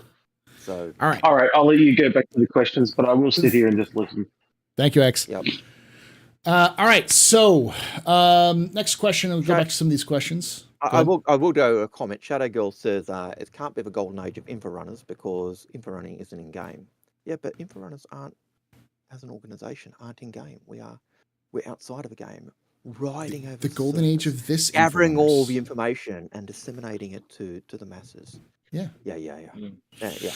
Let me see some of the other questions. There's some other good questions that I saw, which are pretty good. So there was the question which you kind of already answered a little bit, which was. We do know the camera is stretched, Shadow Girl. It's because we've moved in Ninja to smooth and smooth and cool. So it's changed a little bit of cool. But it means that he's not freaking out. Like, you can actually see him, and nothing causing problems. So it makes it a little bit better. It makes the quality of pictures crappier, but it makes the fact that I don't freeze up and we'll fix. I'll sit down with Al and fix the cropping issue and get that fixed, because I think there's a way you can do it in OBS that'll if you do it through or SparkoCam that can fix it. So and I did look at actually the actual ratio and everything is exactly the same under this as it was in the other setting in Ninja. So, but yes, we did try playing around with it, but it was going to take forever. I just want to add, Paul has actually reconstructed this from the ground up. He did not copy what I gave him. He built it from the ground up. So he's done very well to do that. Thank you. And he wasn't sure that the method of getting both stream and YouTube and Twitch was going to work. and he was surprised. I think he was a bit surprised that it did work. So Yeah, I'm glad that it did. We need to get him the bot, and that way he'll probably keep using the same system, which will make life easier. It'll be super easy because I can just add multiple outputs. I can change the output to whatever I want. So, Well, Piggles is working on it. We just have to wait till Piggles finishes what he's doing. Because in Piggles' terms, it's not a bot; it's a hack. Yeah, he built it very quickly, and it's very custom. So go ahead. If you've had a question that we haven't answered yet, ask it again. Yeah, because it pops up on our screen. Because we don't have the bot right now. We don't have the bot. There was a question. We're scrolling through the questions or scrolling through the chat to try and find questions, but then. Yeah, we get just sidetracked and stuff. Eminence and Shadow asked about odds on 320 releasing before CitizenCon. We kind of talked about that earlier. It's hard to tell. Al said when it's ready. I said I couldn't tell you at this point because they're doing so many Evocati test pushes that it's hard to tell. Why do you reckon I'm on holiday? Because it's the quiet before the storm. There's not a lot happening. That's why I went on holiday. Yeah, it's good time for it, especially for July. Because July, and that's when I said this earlier and people got confused by it. I said people go out and touch grass at this point, and that's the reason why content's super low. And it's like, oh, well, Starfield. It's like, yeah, but this is always July isn't just a content drought for Star Citizen. It's a content drought for gaming in general. Like you can actually look at Twitch's activity levels, Twitch and YouTube's activity levels. They drop in July because our mate Morphologist made a post on Twitter to the very effect. I think yesterday, actually, he was saying the same thing. It's just in general. It's not just a Twitch or not a Star Citizen thing. And then in August it starts climbing back up, and then September it goes up higher. And then by October it spikes again because October is colder, so more people are coming inside. Less people are taking vacations. The number one audience that Twitch has, as strangely as it's the audience that we have is much older, tends to be teenagers between the ages of say 15 and 21, 25 kind of ish. People who have a lot of time, who are often in school. And those people during the summer go out to the beach or go camping or go hang out with friends or go on vacations. And older folks tend to take their vacations in the summer because that's when their kids are off. And so there's lots of factors that come into play. As you were saying earlier, it's you got to go and touch grass. Yes. Whereas we're freezing in Australia, so we're keen to that stuff. Stay inside. And then during summer, it's help me, I'm melting. I feel that. I feel that in my bones. Let's see. What else do we have? There was another question about. Oh, you mentioned in that episode that the Cuddy Steel is terrible. What are some simple things that could be done to make it not hot garbage? Personally, I like to see a second shield gen in the cargo area or haphazardly wired to the ship. Armor. Remove all the seats that they put in. Just make it black. Give it back. Make it a black. Give it back its cargo space. Give it back its living space. Get rid of the guns on the side. He just wants to delete it. Steel. Delete it. I think that the Steel is the most Drake ship that has ever draked, but its price is abominable. It's such a bad price because in game it's cheaper than the black. Like in game pricing, it is the cheapest cutlass, but it is but out of game it is the most expensive cutlass, which makes no sense. It's worse than a prowler in that sense. I still remember your that's right. I want the simple things. Just get rid of the steel altogether. But I remember your reaction when we pointed out the prowler was cheaper in game than the price, and I can just remember that shock and that heart palpitations you seem to be having on screen as you went and checked it because you thought you guys are full of it. It's rubbish. Oh no. Shadowgo, you can blame me for everything. That's just the rule because I'm now in charge of the stream, so I'm now responsible for it. So it's always my fault. My internet is so crappy you wouldn't cope. Well, it solved the problem of you dropping out. Now we just got to figure out the aspect ratio problem. Yeah, that's right. Once we solve that might help. Let me see if I can come back in and catch some of these other questions. Now, I did notice a question from Nova42 says, is there any new law on the Sulian yet? No. It's just a leak. because it was a line of code that was found, and it was just the only stuff we had for anything law related was its company, Gattaca, and the name. And so the name said, okay, flow with these when you translated the Xi'an. And the only law you can go is okay, what does Gattaca do? And Gattaca is industry. And I don't even think we know exactly. I don't even think that's been dialed in at all. It's just industry is anything they want it to be in terms of that regard. So, yeah, it's very nebulous. And are we going to do it? Again, it's just up in the air, isn't it? It's just. Veracruz Wolf also asks, when are y'all going to finally pull the trigger and do a Star Citizen weekend review content? X is dying. Like, with the amount of work he has to do right now is too much. When we have more people doing more content, it'll be easier. One of the things we have talked about is getting a whole pile of B-roll and then doing 5-minute, like 5-10 minute episode. And the idea would be one of us gets on, does that 10-minute review of something, and then just has the B-roll going. But we need to get someone editing, and that's that's going to cost us money, and we have to get some time and that kind of stuff. And we want to avoid, and we've been. You'll notice we don't. Why don't Inforunners edit their stuff? Because we're lazy. It takes too much time. We also want to make a lot of content. So what's up, X? I was just going to say, should we tell them about the puppet idea, Algared? Yeah, well, yeah. That's one thing. X and I have mooted a few times, is getting puppet characters and having them do the show of Old Man Hurston or. Are you talking about VTubing? No. So what was an idea that I had was for a comedy show for news. So we'd get other content creators to come on and do the news, like This Week in SC, but then we would take the piss out of them with puppets. And some of their puppet ideas was like Old Man Hurston, like you said, and some of the other ones were Chris Rockets, Disco Lamo, and John Cube. Yeah. It's just so cool. Yeah. And basically just kind of like a comedy news version of it, because there's not a lot of comedy stuff in the gaming space in general. But to do it, you need to find funny people in Star Citizen. So I've been reaching out to people like Expat and Pissed Off Pete and gauging interest, and I'm trying to get a pool of people together. And then if we can do it, we might do a pilot episode with yourself or Space Tomato. Not to see someone else having that problem. Sorry, I Algared? don't know who's dropped out. Nope. You dropped out a little bit, but your camera dropped out for some reason. I can still hear you, but... Yeah. What did you say, Algared? I thought you dropped out, but it seemed to have been me who dropped out. Ah, right. Yeah, anyway, all right, I'll go back to listening again now. Okay. Yep.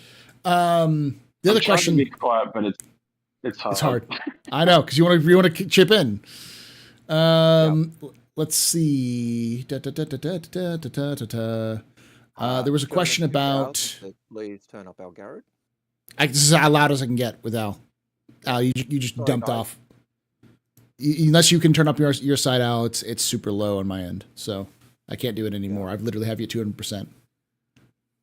Yeah, I'm usually up at max as well, so. Try. Yeah, this is the best we're gonna do. I'll turn myself down a little bit so I don't overpower everybody, but that's the best we can do right now. It's a thing that happens because of Al's internet. So he'll flip her out and flip back on, and it'll improve it again. So and it'll go like it was at the beginning where I was super loud. So yeah, sorry about that, guys. Let's see if I can change my mic. Does that help? That's a little bit. That's better. I'm talking. No, I can't get any closer to the microphone. I'm like literally on the. It might be. Honestly, it might be Discord. If you check your settings, check the voice and video, and then under voice, check to see if you have the like noise canceling or crisp on or automatic gain control Make sure you have automatic gain control off, because it's an attenuation off, because that'll change everything. Yeah, the standard routine. Yeah. Sometimes Discord just screws things up, because I know you just updated Discord, so it may have just reactivated all those.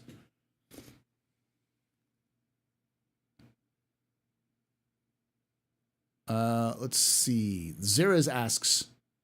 No, I already answered that question. Oh, Shinobi asked, question: is there a place where I can find all the stories like Cassandra's Tears that isn't navigating the RSI website? Nope, you got to navigate the RSI website. You navigate the RSI website because that's what you do.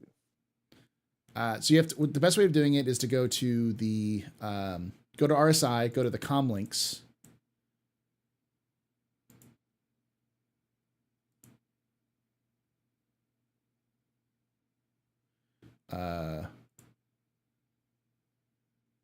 Go to the com links, and then you just click com link, and then it'll bring you to like all of them. You go to series, and you go to, or not series, you go to type, and you go, no, I guess it's under channel.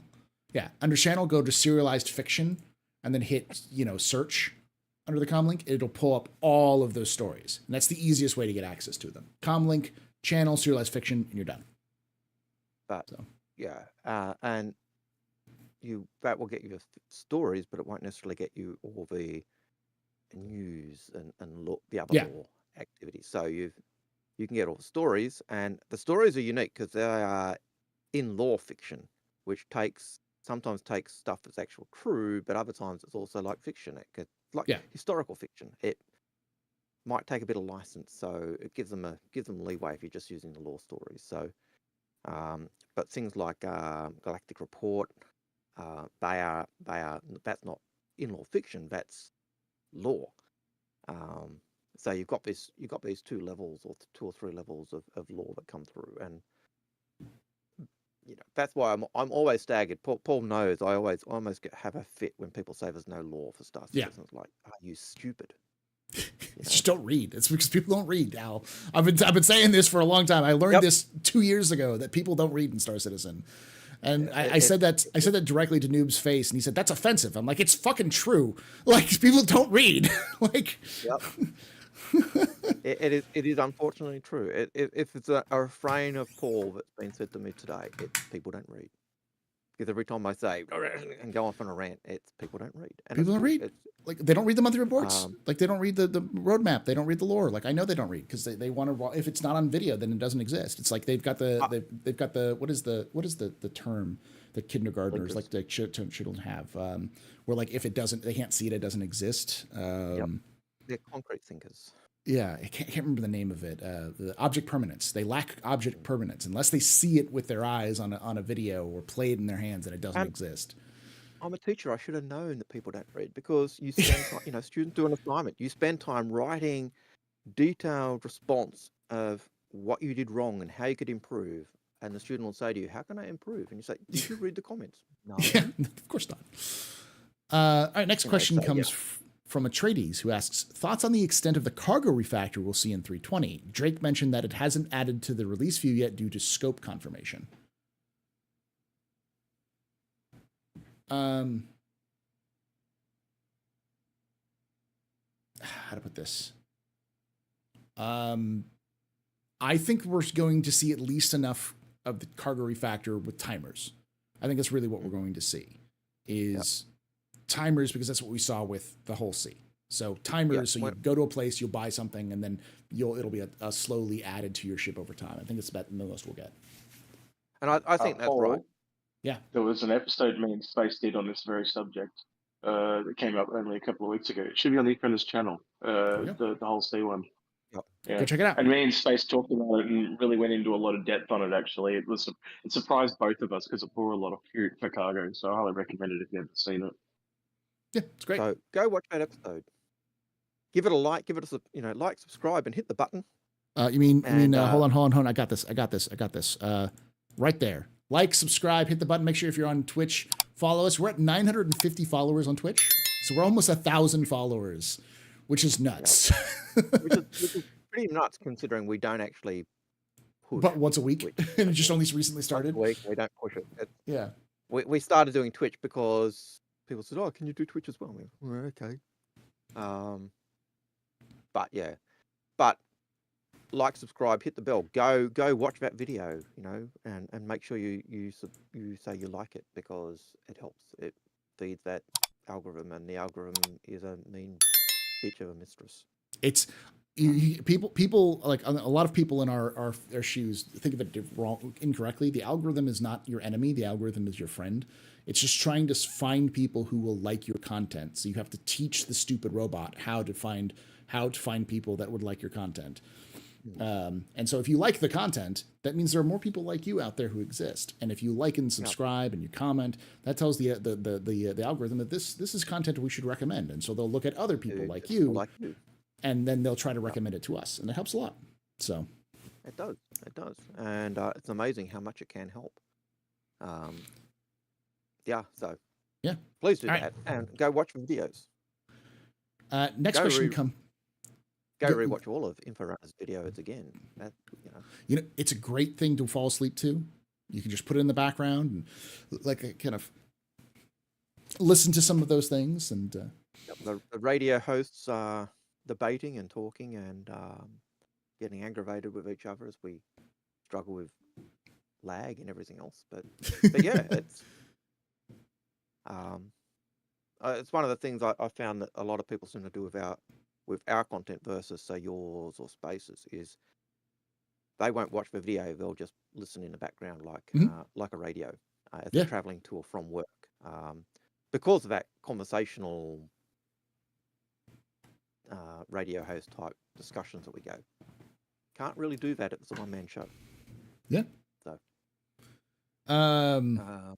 Let's see, next question I saw up here, which is an older one, is how long do you think it'll take CIG to bring the new mobiGlas and new map over from the PU to Squadron 42? They got to finish them first, which I don't think they're done. I think they were saying that there's certain things they've finished in Squadron, but they're like the biggest thing I saw in the last monthly report, and no doubt I won't go too much because I know you're going to be doing a read through later. Twitch.tv/TheAstroPub or YouTube.com/TheAstroPub live for that. And it's really important. Like, Paul will read through the whole thing. He won't truncate it. He won't shrink it. He will read the whole thing and then give his thoughts on the bits he reads.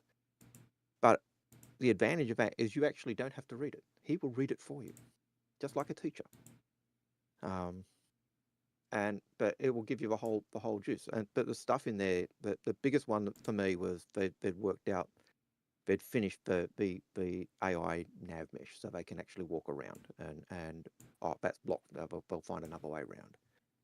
They've actually finished that in Squadron. That was one of the big things that I felt. But yeah. But whenever it's done, though, generally speaking, I would say 6 to 12 months from when it's released. Usually CIG does a pretty good turnaround, right? Recently, they finished up the movement system from Squadron 42, and they began to input it into Star Citizen. So that should be in Star Citizen probably by early next year.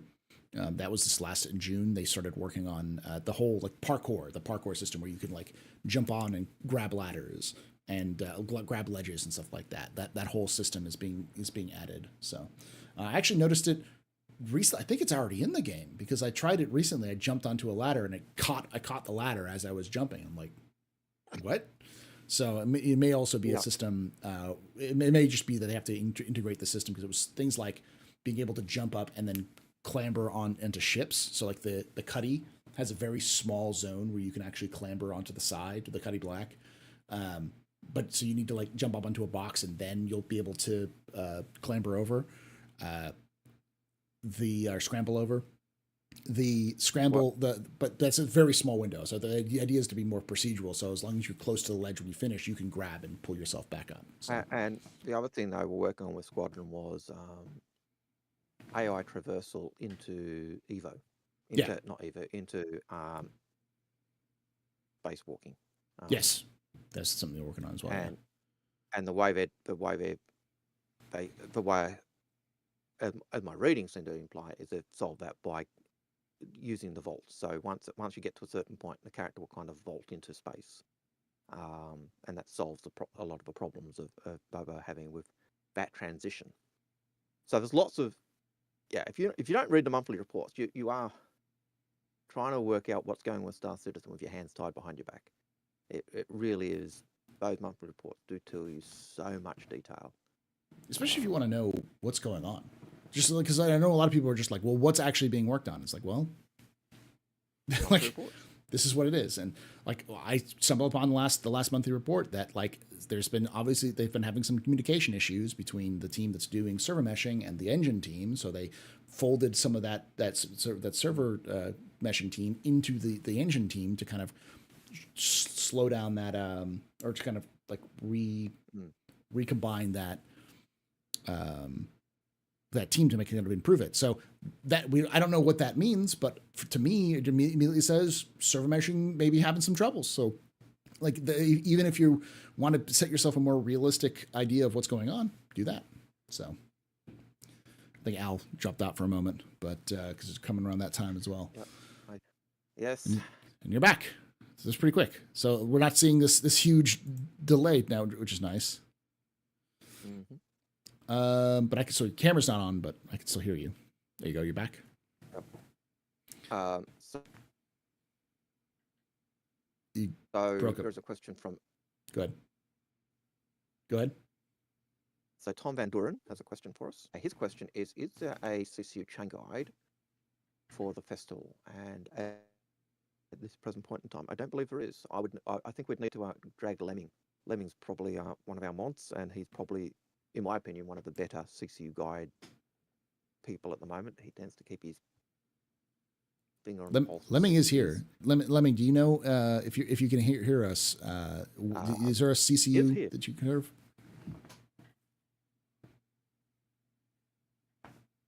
If you can talk. But if he does respond, he will. So I'll certainly see if we can work something out during the week, and maybe next week we'll talk CCU guides, although that might be a bit late. But yeah. But generally with CCU guides, if a CCU fits into what you've got and makes things cheaper for you, you get it. So the key thing with CCUs, the ship you're trying to get to, get the cheapest CCU to that ship that you can to lock that price in. And after that, you just fill in the any CCU that fills in the gap that you can get for cheaper. So war bond CCUs will usually have a discount. Any CCU from that point fills in. And then once you said, right, I've now got a $200 saving on the ship. Yep. Then fill in anything else with credit CCUs, and that's it. That's probably the easiest, the simplest way I can think of describing it. But yeah, it's and then principles for this would be the same as you see on any of the other CCU guides. So just go, if you're not sure how to do it, go watch the videos that we've got on the CCU guide for AIE or Invictus. Both of those will give you an idea and show you how to do it. And then like, subscribe, and hit the bell. So there we go. If you want to know more about that stuff, you do that. Sorry, I had to do it as you were doing it. It was like, that's such a perfect segue. I saw that. Question. Okay, you already saw that. A question: will there be an AstroPub stream after this? Yes, it probably won't be directly after this. We'll raid into it, but I have to kind of tear everything down and rebuild it back up on my end. It's not a huge process. It's just more of I gotta like switch over like the streaming and all that kind of thing. So it might take a few minutes, but there will be a stream after this. And he will be doing the reading, I believe, of Squadron. The Squadron month report. Yeah, I've already done the June month report. The video, I actually have a standalone video for that one if you're interested. So where we kind of talk about that stuff. So. All right, so let's go through this. Some other questions. I just saw a comment from Mayback and YouTube. Feature feedback. Too long, didn't read. Yeah, that's about right. Yep. There's another question earlier about, which is a question as a joke. About the crime system being a bad clone of one of the one is line GTA. students would still say it's too long to read. Does applying ship paint clear your crime stat? Yes, of course it does. All right, and then we've got Roxa TV. Thoughts on CIG acquiring Turbulent? It was announced today. Yep, we kind of talked about it. We did talk about that. We thought it was a good thing. Yeah. It really just does. It just confirms what was already the case. They were tight. I don't think there's any there. They own each other partially, anyways. Like Turbulent had like some section of CIG like ownership, and CIG owned some section of Turbulent. So I think you pointed out the big change is that CIG will now be forced to actually comply with Canadian law. Because they now own a Canadian company. Well, rather than before, that was Canadian company, so they have to worry about that. But CIG didn't necessarily need to, but now they do. So does that mean people can now buy ships in maple syrup? Yes, that's entirely true. It may also mean, actually, it might be a good thing for CIG employees, because CIG employees get a certain number of days off based off of holidays, but because they're an international company, any American holiday is given to non-Americans as a holiday that they can spend as a kind of a day off, like a paid vacation day. So if they do the same thing with Turbulent employees, that means they're going to add Canadian holidays to that list, which is different from, German, British, and American holidays. So they're getting more days off. So what that's saying is they'll never make a company in Australia, because Australia's always been the country of the long weekend. So yes. We're not making a company in Australia. They'll have too many days off. So like for instance, CIG is like over the July 4th, I'm sure the non-US teams were still working because it's not a holiday, but Canada Day is a holiday. So, and I'm sure there are other Canadian holidays, like Canadian Thanksgiving and stuff like that, which are different from the US Thanksgiving. I think Canadian Thanksgiving is in October, and US is in November. So they may the employees might pick up some extra days here or there, a couple extra holidays, which is a good thing for CIG employees, because it means that they get more time off, which is always a good thing, because human beings need rest. Poutine will be now added to the verse. Yes. Question: how much of you guys have spent on the game? Al specifically doesn't talk about it a lot. Lots. I did do a ship count recently, and it was over 200 ships, so that will give you an idea. And I will tell you with a preface that most of this is not my money. Most of what I've spent on Star Citizen has to do with my stream and my content, because I bought stuff for giveaways and so on and so forth. It's decreased. That amount of spending has decreased recently because CIG has been gracious enough to start sending content creators free ships during events so that we can use them for giveaways and such. Thank you for CIG for that. But I've spent about 7,000 myself. My full spending total, because I also am a subscriber, mostly because I want to get access to the lore videos, the lore articles in the jump point. So that also counts towards it. And get them early. Yep. Get stuff early. Yeah, that's okay. Total spending is $26,846.59 over the course of 7 years. And of that, maybe $1,000 of it is my personal stuff. So, yeah.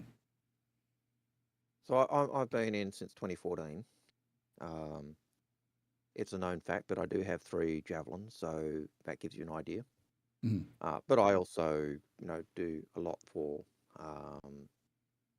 giveaways and stuff. Yeah, giveaways for Crux Cup and Scarlet Apex and Bar Citizens and things like that. So, but I doubt I've given as much as Paul or others have. But let me see, 26, 6.5559 divided by 10. So on average, I've spent about $2,500 a year, with most of that being giveaways for Star Citizen, which matches up. It's about $2,000 to $3,000 a year is what goes into from my stream budget goes to Star Citizen stuff, and I usually make about like before recently I was making about $7,000-8,000 a year streaming, so like half of it almost going to giveaways. So, just curious, you spent $4,000, but I have sold $3,000 plus. Okay. Can't hear Al. I cannot improve Al's audio quality any more than I can. Al, you're muted, by the way. If you're mute, you might be muted yourself. Al, I think you straight up muted.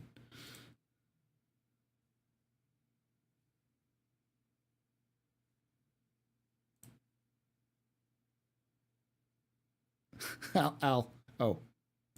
But Never mind. I muted you on accident, Al. Go ahead and whatever you were saying, I hit the wrong button. So okay. I also saw my camera drop and everything else, so it was okay. But that was my fault. Yeah, so not my fault. No, not Al. But yeah, so small ships are not good bang for buck. No, it's like the steel. It's cost a fortune, and yet it's the cheapest Drake ship. Or cheapest cutlass in game, and a lot of small ships are like that. But I understand when people have them and like them because I'm the same. So, yeah. Anyway, I'm waffling. Yeah. Well, just in general, like I'm one of those people who will tell you don't buy a lot of stuff in this game. You don't have to buy anything but a starter package. So like it's one of those things where you hear a lot of people go like. Oh, I spent X amount of money in the game. It's like, if you like I just pointed out, like I spent about $2,000. I've earned money from this game because I cover the game, but I also do, other things as well. So that's helped me offset a lot of that. But I think per year, I've spent probably less than $60 a year on this game. I've spent more money on other games in a year than I've spent on Star Citizen over the last 10, 11 years. So keep it in moderation. You don't necessarily go out and be like, oh, I'm going to spend a lot of money, or be like, oh my God, you've spent like $26,000. Yeah, over the course of a decade, which isn't a lot. I probably spent more money on water than I have spent on Star Citizen over that time. But so yeah, and if you support, like I did spend a lot, and part of it was because I knew what a Chris Roberts game would be. Mm-hmm. I knew he would push the bounds of what the computer could do. I knew he would bring in stuff that would be taken for granted. And one of the things I always point to is the fact that our computers have graphic cards built into them nowadays. Mm-hmm. Or not graphics cards, sound cards built into them these days. I can remember you used to, his games basically got to the point where if you wanted to get the best out of a game and the videos that he was putting into his games, you had to get a sound card. That became the standard. Other companies started doing that with their games as well, but Chris Roberts with Wing Commander and Freelancer, they were the ones that really picked up that need for having a quality sound on your computer. And now you buy a motherboard, you've got inbuilt quality soundboard, built in. So I back knowing that type of stuff. Did I know it was going to succeed? No, but I wanted it to succeed, and so I backed knowing that. So if you're someone who wants to see the game succeed or wanted to see that, and you backed, great. Thank you for backing the game. Thanks you for backing the dream, but you don't need more than a starter pack. Yep. No, you don't have to go crazy. And yes, Mood, this is the golden age because we're going to let Al just speak forever. I'll try and remember to refrain myself. Question. Yeah, next question. Dave Lobi says, did Sergi abandon the whole vertical ship concept they had with the Xeon? No. I don't know why you would think that. I suppose there is the what's the Centauri? Ship. No, the merchant ship they built. The Raylan. It's still the Raylan that looks like a gorilla. It looks like a gorilla landed, but when it takes off, it has this huge face shield on it. So It still looks like a gorilla, but yeah. Yeah, it looks like gorilla landed, but like so does the Cartual and the Sentokai. They look Yeah. like flatter, you know. But I suppose it's not like when it's flying, it doesn't look like vertical like a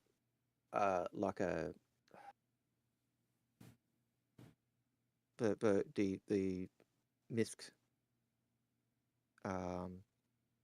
Reliant. Had to think of Mr. Bean's car. But you know, it's not vertical like that. It's more like flat. Yeah. The It's Varalin vertical. kind of is It's just front rather than vertical. It's vertical flat. You know, it's still vertical, but it's flat. I think they've gotten rid of the idea of like what you're saying, like thick vertical, where it's like the ship itself is like a skyscraper, because it doesn't work very well with Star Citizen's physics. So yeah, it's a bit like why they got rid of the ports on top, the vertical ports. Yeah, they're now horizontal ports rather than, because AI couldn't get through them. I think why they got rid of crawl spaces, because AI couldn't get through them. Is why they, if they could put crawl spaces in the MISC, Starfarer, not Starfarer, the MSR, sorry, the Mercury Star Runner, it would be a narrower ship, but it needs crawl spaces so that AI can get through them. Without getting caught up on the geometry. It's for game reasons. Yeah, and the flying skyscraper thing is more of a. I don't think we'll see capital ships from the Xi'an. We have to still see the capital ships and larger ships. They may still have that giant verticality, but you wouldn't have a giant vertical thick skyscraper as a fighter. Like that just wasn't going to be on the cards. Yeah. So, I do understand that the Xi'an are in squadrons, so yeah, play squadron and see. I can tell you that from what I know and from the leaks I've seen, there, at least as far as I know, is still a vertical thick skyscraper ship of Xi'an design that shows up in Squadron 42 at some point. So that's all I'm going to say, because I know the full context for it, but. All right, next question. Starlink would be worse. Someone just said, let's get Al Starlink. Starlink would be worse. Probably. But yeah. We've done that question. There was another one up here, which is interesting.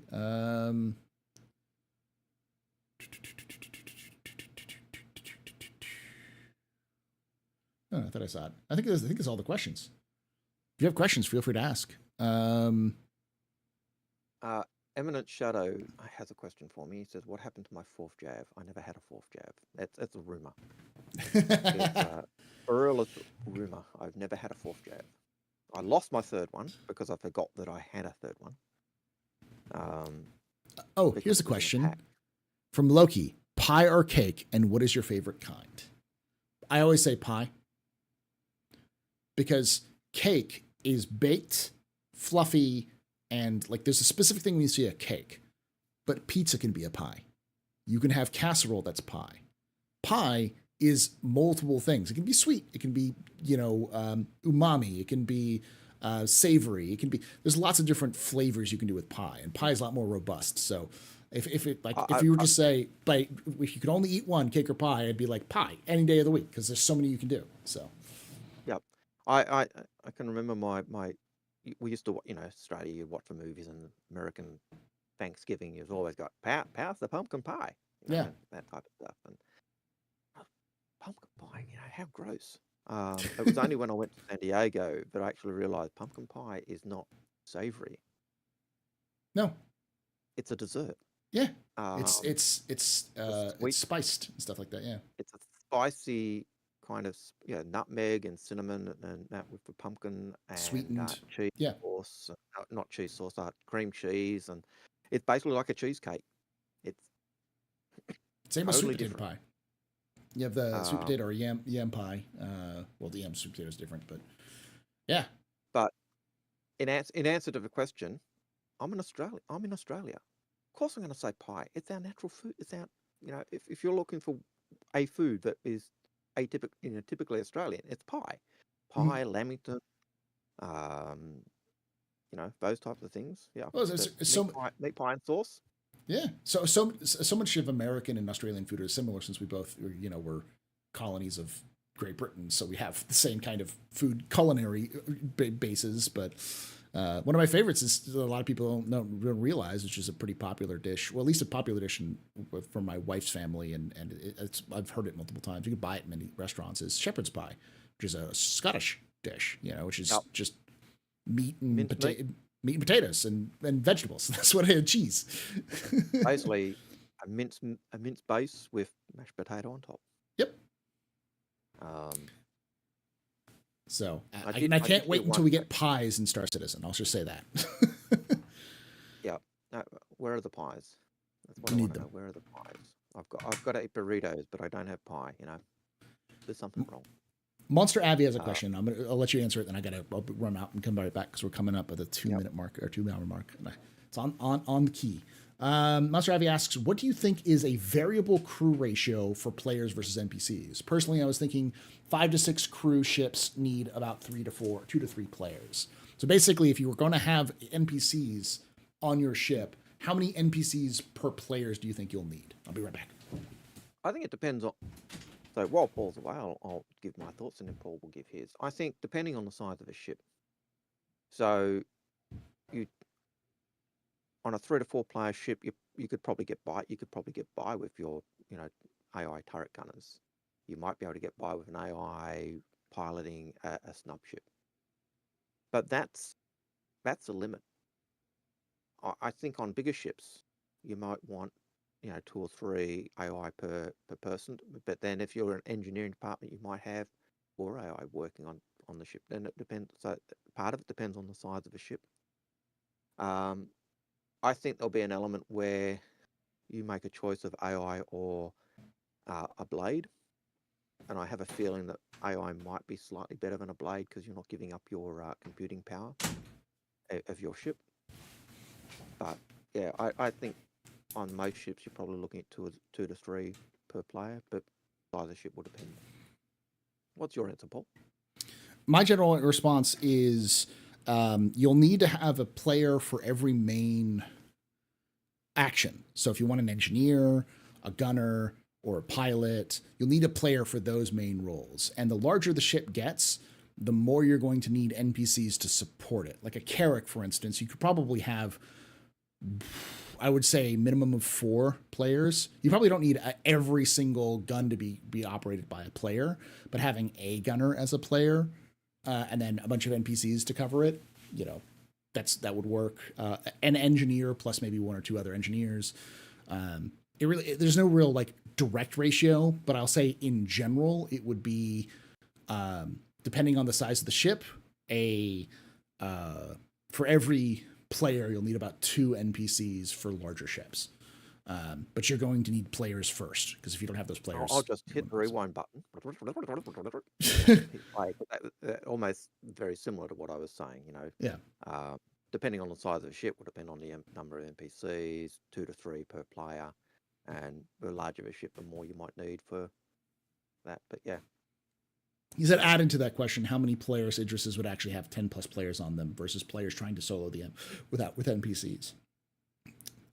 I don't know how to average, but I doubt there's a ton of solo Idris players. I don't think there's as many as people think. Well, at launch, there might be 100% people trying to do solo Idrises with NPCs. After about the first 2 hours, when the solo Idrises are destroyed, then there'll be very few. Yes, it'll take the whatever week it takes for them to come back and then them to remember these things. Yeah. Duck Silver has a comment. They say, I've been playing for a year now and I've 7,500, but I've got what I want now and no need for anything else. Yeah, you say that. You say that. Everyone says that. My fleet is complete. Yeah. I've been watching. If you look at the Squadron 40 on the CIG's website in Concierge, or even the support, the subscribers section. Since 2014, I have seen people say, my fleet is complete. And then a month later, you'll see them post on my fleet is complete because a new ship came out, or a better ship that came out to what they were saying. No one's fleet is complete, unfortunately. I wish it could be true. Either you get Pokemon syndrome or a better ship for what you've got comes out, or a new gameplay loop comes out. So, yeah. And yes, Monster AV, we are aware that I'm squished. It is the aspect ratio that's been screwed up when we went to smooth and cool on Ninja. But it does reduce the lag a little. Ruins the quality, but reduces lag a little. So there's another question from YouTube from Nightcob, who asks, Ninetales has practically been an exclusive gang in Stanton for so long. It's hard to imagine why they're working on Dusters now. Any good lore reasons why they're working on them now? Yeah, because Ninetales are a bad group of MFers, but they're the most powerful gang in Stanton. But they always had Dusters, Nova Riders, and other groups out there. They've always wanted to diversify it a little bit more because the Ninetales are supposed to be Crusaders' main enemy, not everybody else's main enemy. They're not supposed to be in Crusader. Not Crusader, in Hurston. Hurston or they may be in like Microtech or other places, but like Dusters, for instance, are supposed to be out of like Daymar and probably in some of the areas of Hurston. Plus, there's if you look at where there's Uwu. We forgot about Uwu. I didn't forget. Or I think they're technically called the Hurston Workers Union. So Hua, but but so the United Workers Union, as Old Man Hurston calls them, because he doesn't know any better. But go ahead. Go on. Go ahead, Dick. Oh, go for it. I was going to say, if you look at Microtech and where the jump point appears to be, it would seem Xenothreat are Microtech's big baddies. Yeah, I wouldn't be surprised if we saw more of them. That's where they're coming out. That's why Xenothreat exists. The Xenothreat event is out there. So the interesting thing is that currently the jump point size for Microtech to, or not Microtech, but Stanton to Pyro is small. Yet we're bringing capital ships in. So I don't believe in small jump clearly points. Something about jump points we don't know or hasn't been worked out yet. What was Jail's thing? I don't believe in medium jump points. Yep. I don't believe in medium jump points. They don't exist. Yeah, I tend to think it's more of a stability of a jump point. All jump points are the same size. It's just a small jump point is really unstable, so sending a bigger ship through is a lot more dangerous, and a large jump point is really, really stable, so sending bigger ships through is very easy. I think that's my guess. There's no law or anything I've got to back that up, but that's just my... Well, I think we're going to have a whole overhaul of the jump point system when we get Pyro. They're gonna completely overhaul how it's supposed to work, because that whole idea was way back when they still had like size numbers for ships, the Freelancer was size 1. Now they have this super small, or extra small, medium, large, and extra large kind of concept, which will probably change some of that too. The biggest thing the Freelancer had was that supposedly a larger ship that could go through a small jump point. Yeah. And if you at least took the idea that it's the stability of a jump point, you could still hold that. It's a larger size ship that could go through the unstable jump points successfully. But we don't know.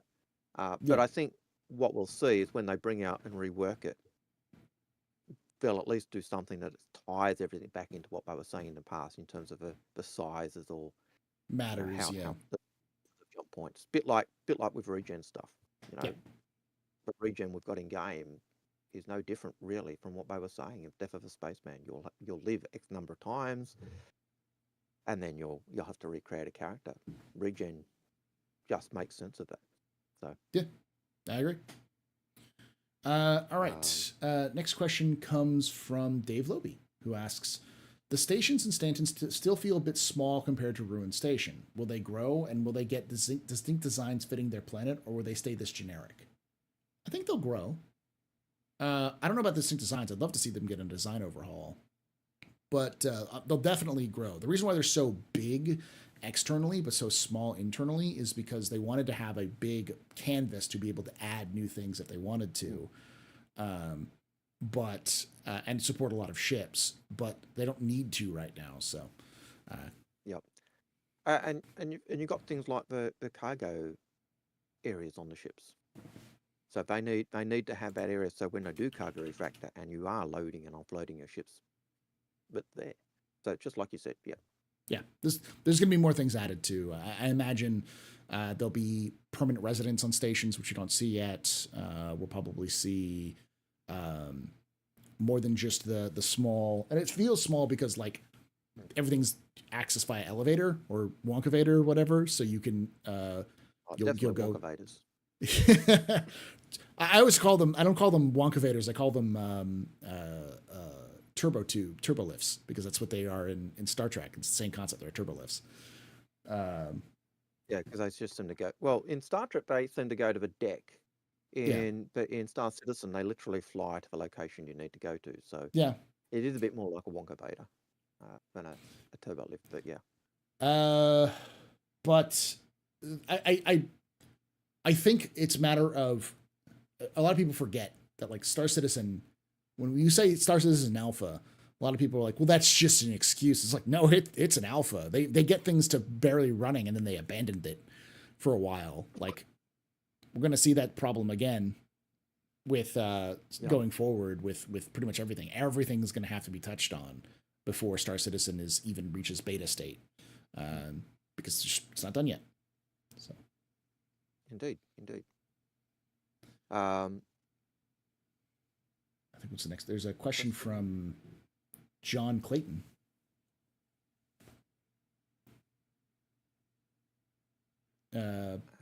If you could choose one ship to defend a relatively immobile fleet, and Endeavor, BMM, Space Trading, Orion, mining asteroids, which would you pick?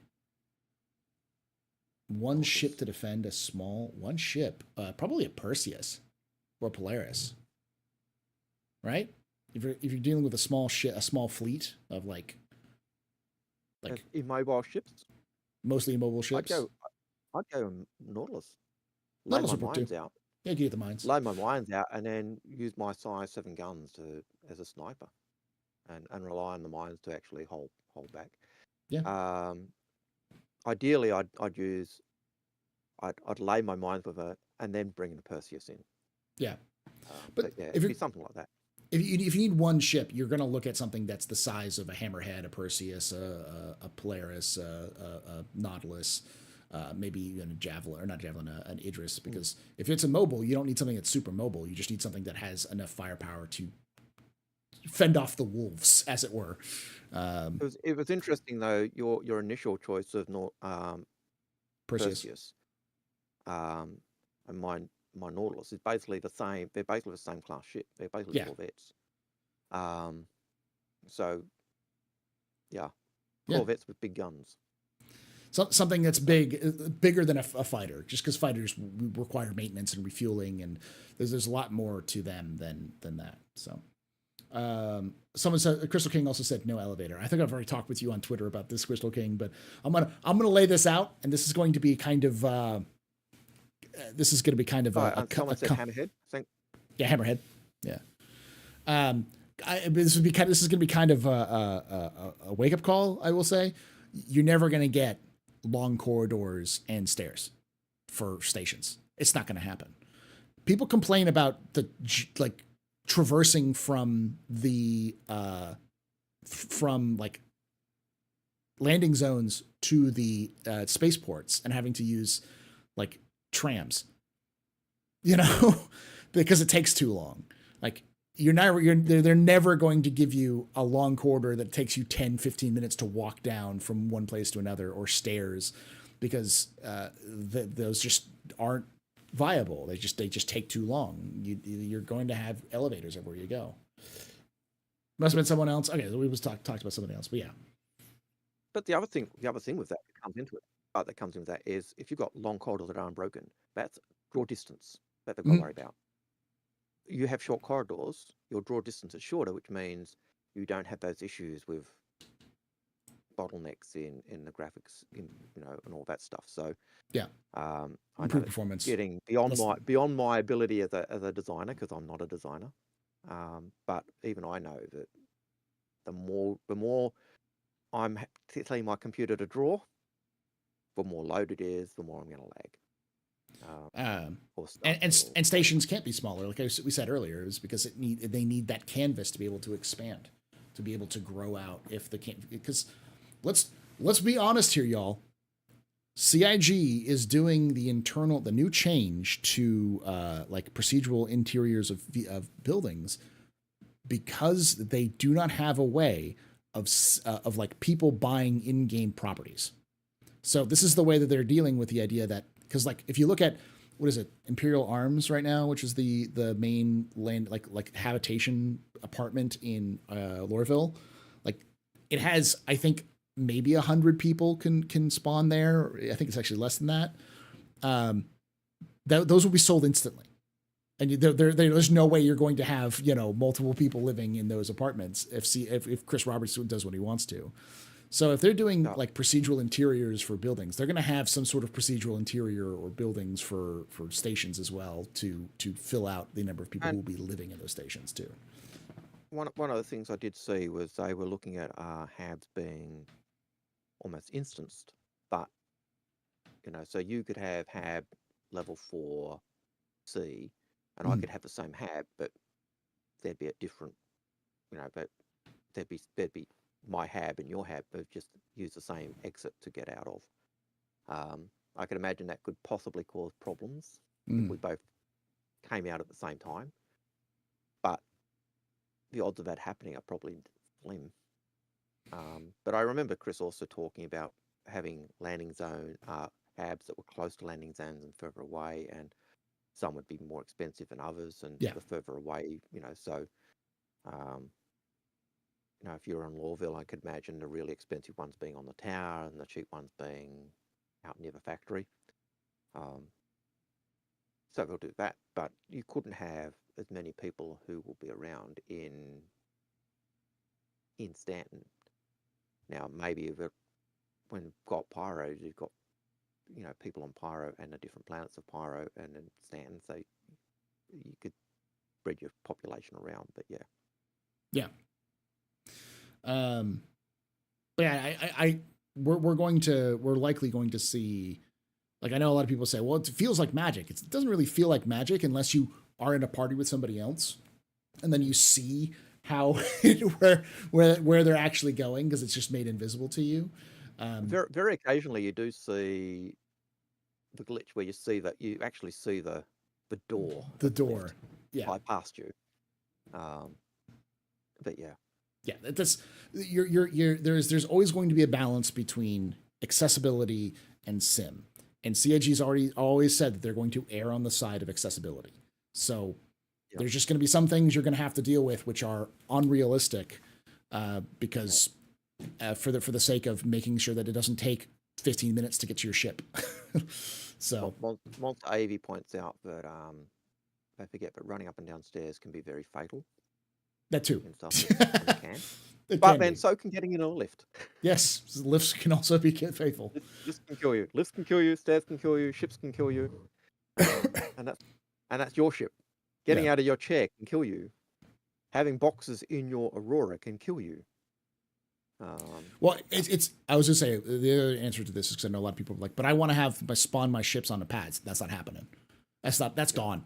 Good. You are never going to be able to spawn a ship on a pad again, because CIG does not want that. They don't want you to have your ship just plop into existence. So if there is one reason why Olisar has to go, that is it. If there's one reason, if there's only one reason that CIG had for why Olisar has to disappear, that is it, because it's just pads, and they don't want ships just to appear. You can be, and if you go to Olisar at the moment, you're looking out the windows, you can watch a ship just appear on a pad. They don't want that. They want them, they want that idea of realism where you go to your, you call up your ship and you go to your hangar and your ship's already there. They don't want ships appearing. Yeah, there's certain elements of immersion that they do not want to break, and they'll be willing to bend the immersion of a speedy Wonka Vader, but they won't. They're not going to bend on the seeing ships pop out of midair. So,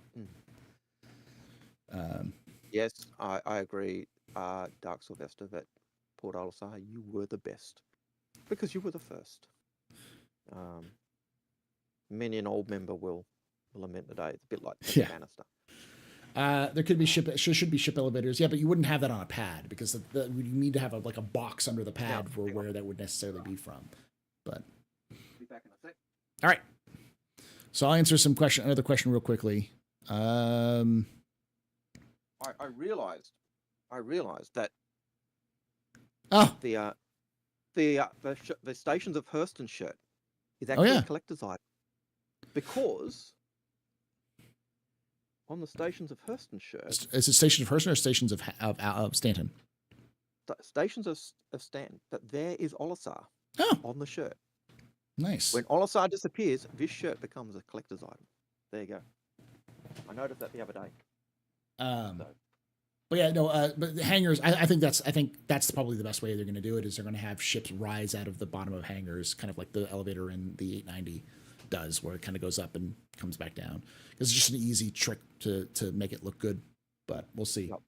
And if you look at some of the hangars, and you look high, you actually see what looks like they could be storage areas where ships are pulled out of and then dropped down, or at least fighters are pulled out and dropped down. So.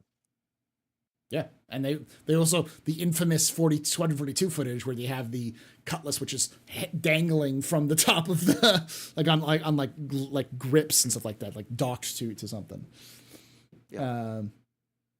Let's see. Have we talked about the turbulent abolition? Yes, we did talk about the turbulent acquisition. Let's see. I think we've caught up with everything except for. Covered most questions. There's one more night cob question, and which is, speaking of old reworks, do you think the new UGFs are completely replacing the old, or do you think we could do a minor overhaul on the old ones to supplement? I think they're completely reworking the old. They're going to completely release. I think some might stay the same because why not? Mm-hmm. But you'll certainly get some that are massive. We've seen the artwork for the new ones on Hurston, and some of them are absolutely massive. They're factories. They're not just little outposts. They're massive. Yeah, they're underground cities. They're underground cities, but they're also massive structures above the surface as well. So yeah. So I think we'll get a bit of both. I think but those small ones won't be as numerous. There'll be a whole plethora. I think they'll start, because I think this is the ones that we have that are coming are the medium ones. So I think we'll get smaller ones and we'll get larger ones and it may actually be the larger one. I can't remember which one, but we'll get different variations of them. But the reason why we won't see the current ones stick around is because the current ones were hacks. I mean, they were hack jobs. They were built for I think it was built for a CitizenCon. And after they did it, they just reused the model, and now it doesn't use any of the systems they currently use. So they wanted to redesign it from the ground up. So what they'll do is they'll take the UGFs they're building now, and then they'll miniaturize them and change them around a little bit more to kind of just different. Because all I have to do is just a different lobby, So. And then you've got the whole thing with the building styles. Like most of the habs we've got at the moment are just those the boxes, but we know.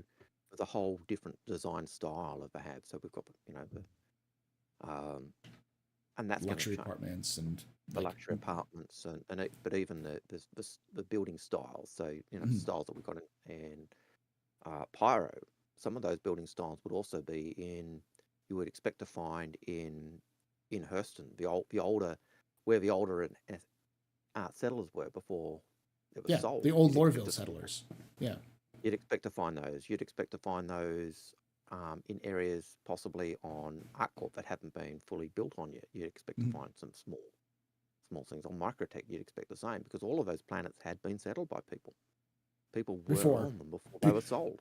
Before they were It's not sold, just a before the UEE kicked them out. Yeah. The only planet that didn't have actual settlers on it was Crusader, And because that's it was and that is still questionable because they haven't confirmed that the there wasn't already a station, which is now currently Providence platform. If there wasn't a platform before the UEE shows up, because there was an early reference that every single planet had habitation on it, and it's like, does that mean Crusader had a habitation pad on it? Possibly we don't know how long they've been there. I'm like, there's a whole video I'm working on that I've already written, and it's going to be produced here shortly. There could even be argument that even Crusader had people on it.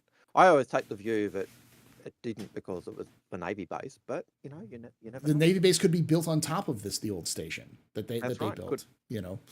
Could expand it out. That's something that hasn't been talked about, but certainly for Microtech and Crusader and ArcCorp, we know. There were people there, and they just got kicked out. They just got booted. It's possible that Crusader did have people because you had Green Imperial Mining Corporation in the area. So they may have had some fuel harvesting platform down to get hydrogen, or a whaling station. Yeah. Like I don't know if you go what the States is like, but up and down the east coast of Australia, you've got old whaling stations all over the place because the whales used it, Yeah. And so no, we have those as well in some places, but a lot of it is also like Navy bases and stuff like that. So so I could see there being an old whaling station kind of on Crusader, where back in the day before they were protected, we used to hunt them for their whatever we did, because we want the rubbery meat. kill them, bonk them, eat them, or exploit them. So let's see, what was the other the last question? There's one other question that came in before this, and I think we can kind of end it a little early because I got to get started here shortly. Yep. And we're running out of questions, and you know the rules, guys. If you don't ask questions, we finish early. Yeah. So. Switchblades or Stitchblades asks, with radiation environmental hazards being worked on, how much of Hurston do you think will be in a radiated wasteland? I don't know. Here's the question, and this is not for me because I am not in any way, shape, or form a physicist in any kind of way. Does antimatter weaponry produce radiation? Because I know antimatter weaponry is devastating, but I don't know how much radiation it actually releases. It could produce a lot, but I don't know that the physics behind that.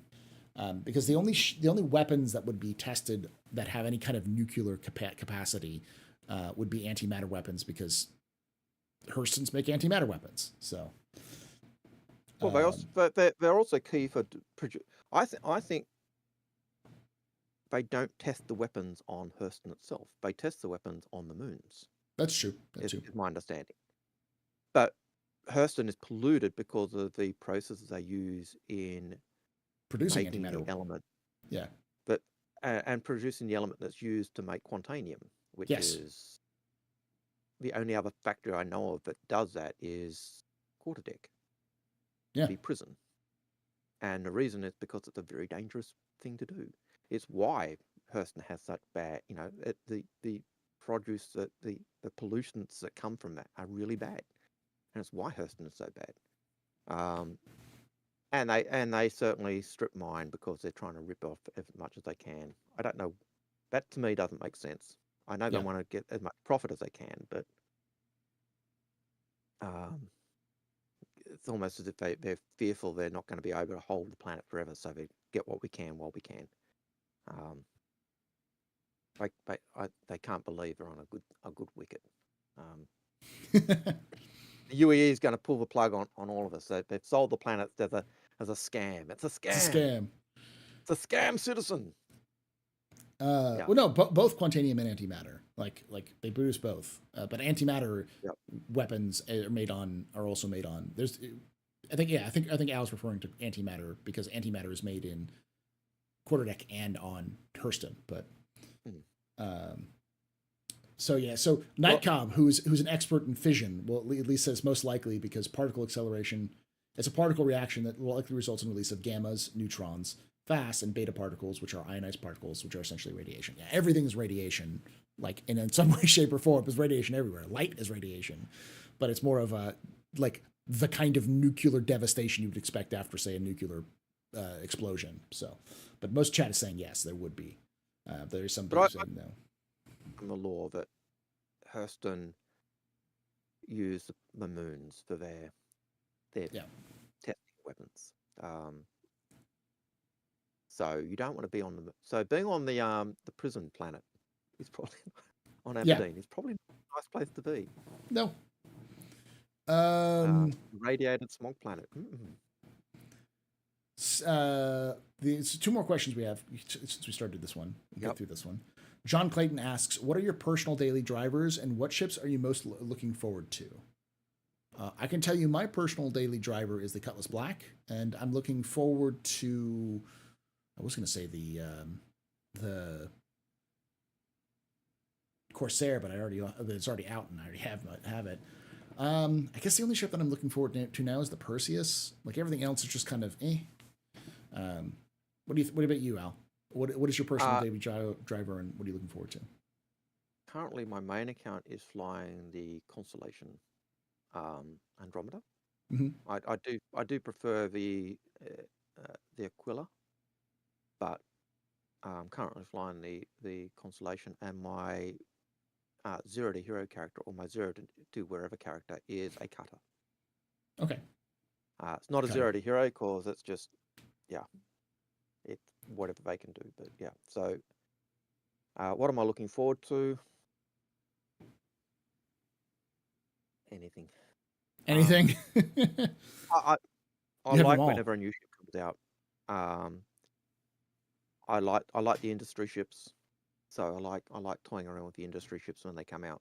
I suppose the Hull C. I'm looking forward to seeing the Hull C and playing around with that. But yeah, Idris. I always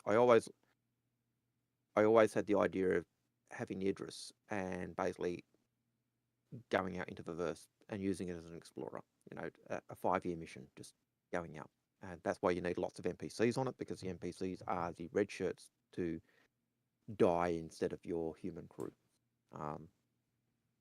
So yeah.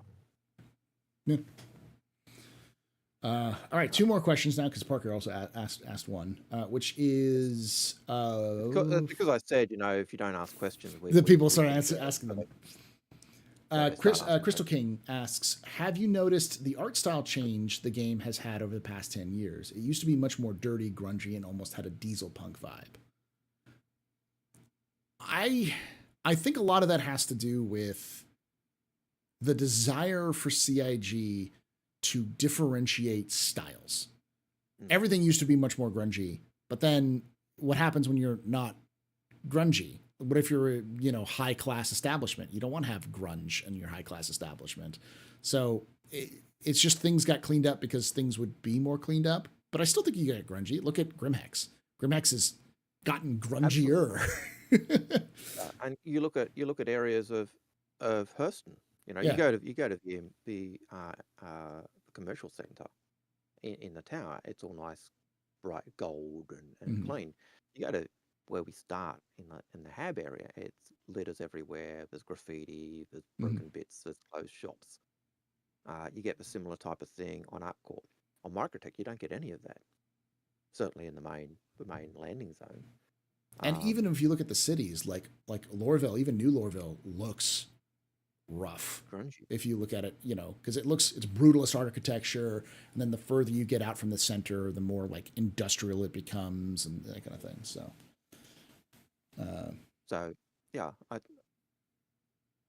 think I'd agree with you. It's not that they've changed the art style. It's that the art styles, it is grungy. And when we started, what did we have? We had, was it Hurston or ArtCorp first? It was Hurston. Hurston is grungy. ArtCorp was second. That's grungy. Microtech. Grimhex. We also had Delamar and Levski. which is also and grungy. all those areas, and they're all grungy. So the art style was all grungy, but when Microtech comes along, it's not grungy, and we don't see grunge. So if you're living in Microtech, that's why you don't see that. And even ArtCorp is still grungy, and even today it's still grungy because it's a big city. So it's one of the things I look forward to doing is going to a settlement that's struggling, that's broken windows and everything, and trying to see if I can improve the economics of that system so it actually changes. Because Chris used to say he wanted it to be so that if a system was struggling, you'd actually see broken windows and empty shops and all the rest of it. But as the system was developing and coming good, you'd actually see there'd be less graffiti and less litter and all that. So I want to see if you can change that. And as a system, system could start off being really nice, but then as it goes through economic upheaval, you notice more crime and more graffiti and more broken windows and all the rest of it. So it goes both ways. So I want to see terror become grunge. Of course you do. But that's, you also bring up a good point, which is like it's easier for CIG to start everything on as grungy and then build a more clean version because they want to be able to make things grungier in the first place. So, all right, the last question we have is Parker who asks, how far off could or would Aaron Halo be in the 4.0 scheme of things? For those of you who know, the Aaron Halo it actually still exists. It's in game right now. It's the asteroid belt that separates, I want to say, Hurston and Microtech. No, Microtech, not Microtech. ArcCorp. ArcCorp. It's like Hurston, ArcCorp, Crusader, and Microtech. So it's between ArcCorp and Crusader. Microtech's way out on the fringes of the habitation zone. Crusader, I think, is 3. I think it might be 2. I always get those two mixed up. Yeah, I always get Hurston and Crusader mixed up too. But yeah. Okay, let me look it up. Crusader Stanton 2. So it's Hurston, Crusader, ArcCorp, Microtech. So it's between between Crusader and ArcCorp. Now there is something called the Aaron Halo gates, which I think is what the question is referring to, which were these giant places where they've spread apart, like they've moved the asteroids out and they keep these area clean of asteroids where people can go to these gates and then get through. Basically, you've got to think of the Aaron Halo as this giant, huge, unrealistic but massive asteroid belt, which is going to cause problems for people. You can try to go through it, but you're going to slow down. You can't quantum through it. So you have to either quantum above it or below it and around it to go around it, or you can go to the gates and go through the gates, which will be faster. And I think that's really the question, is more of a navigation has to exist to require those gates to function before they can get those gates to build in the first place. So, and that's probably post 4.0.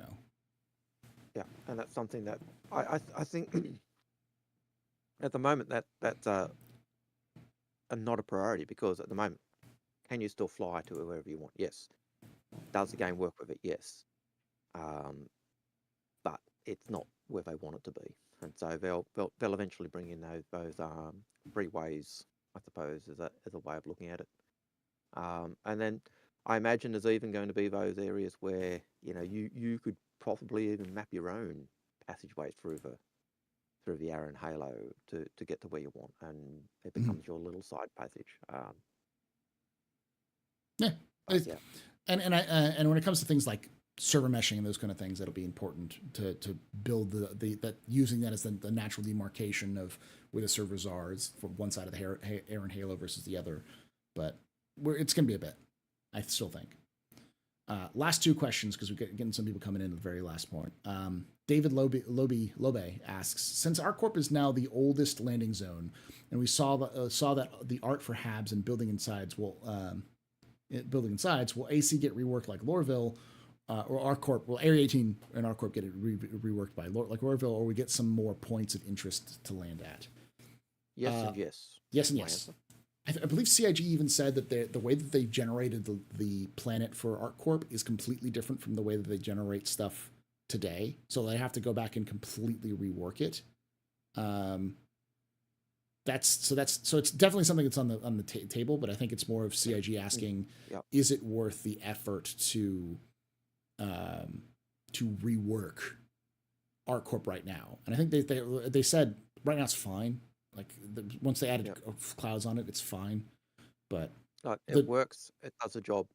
But we know that there's also other landing zones on the map. Because how do you know that? Because there's markers for area 5 or area 17 or whatever it is. So there are other landing zones that are planned. You just can't go there at the moment.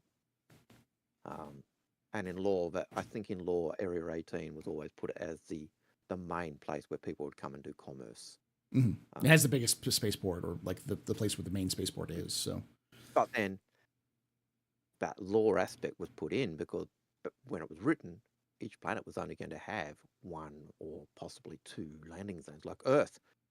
The Kickstarter goals, Earth was going to have a 4th landing zone. Yeah. Right? That was going to be special. That was going to be unique. Earth had 4 landing zones. You got to remember that concept was back when there was going to be a cutscene. So, like, that's why I always say whenever we talk about, like, well, what are they going to do with Earth? It's like they have no idea what they're going to do with Earth because it was never intended to have, like, the concept of having landing zones was never intended to be a place you could actually fly to. In fact, I think it's one of the CitizenCons. It was like 2013, 2014, where they actually show off how you land on planets, and it was a cutscene of a constellation landing used by a cutscene on Area 18. So it was like it was the whole point was that it was going to be this hidden thing. And the other thing with that is, even when you were doing the cutscene, you kind of your ship would kind of get taken over by the air traffic control and fly it down. You could still get up and walk around your ship, but it was being now guided and controlled by air traffic control and landing you. But that was what it was going to be like. It was going to be fully controlled. You didn't have I've gone into a no-fly zone. I'm blown up. No, it wasn't going to happen. It was bang. That's where you're landing. Yeah. So things have totally changed. So they're gonna have to figure it out, and I think they'll find ways of bending things around. So. And no, I don't think we're going to see a 1-to-1 Earth because of that. I think what we're going to see is a very limited navigation window for certain landing zones on Earth, where if you deviate away from it, you're going to get killed. To try to save it. So I think there'll be elements with Earth. We know that the ice caps have melted, so we've got flooding in areas. We know that the Vanduul are supposed to have come in and decimated Earth, and I think CIG will do that because it means once the Vanduul have decimated Earth, you don't have to worry about Eiffel Tower because it's been destroyed by the Vanduul. They've probably strip mined it for the metal. So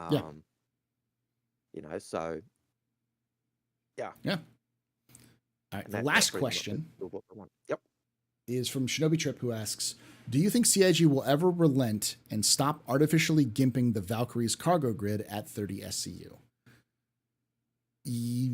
No.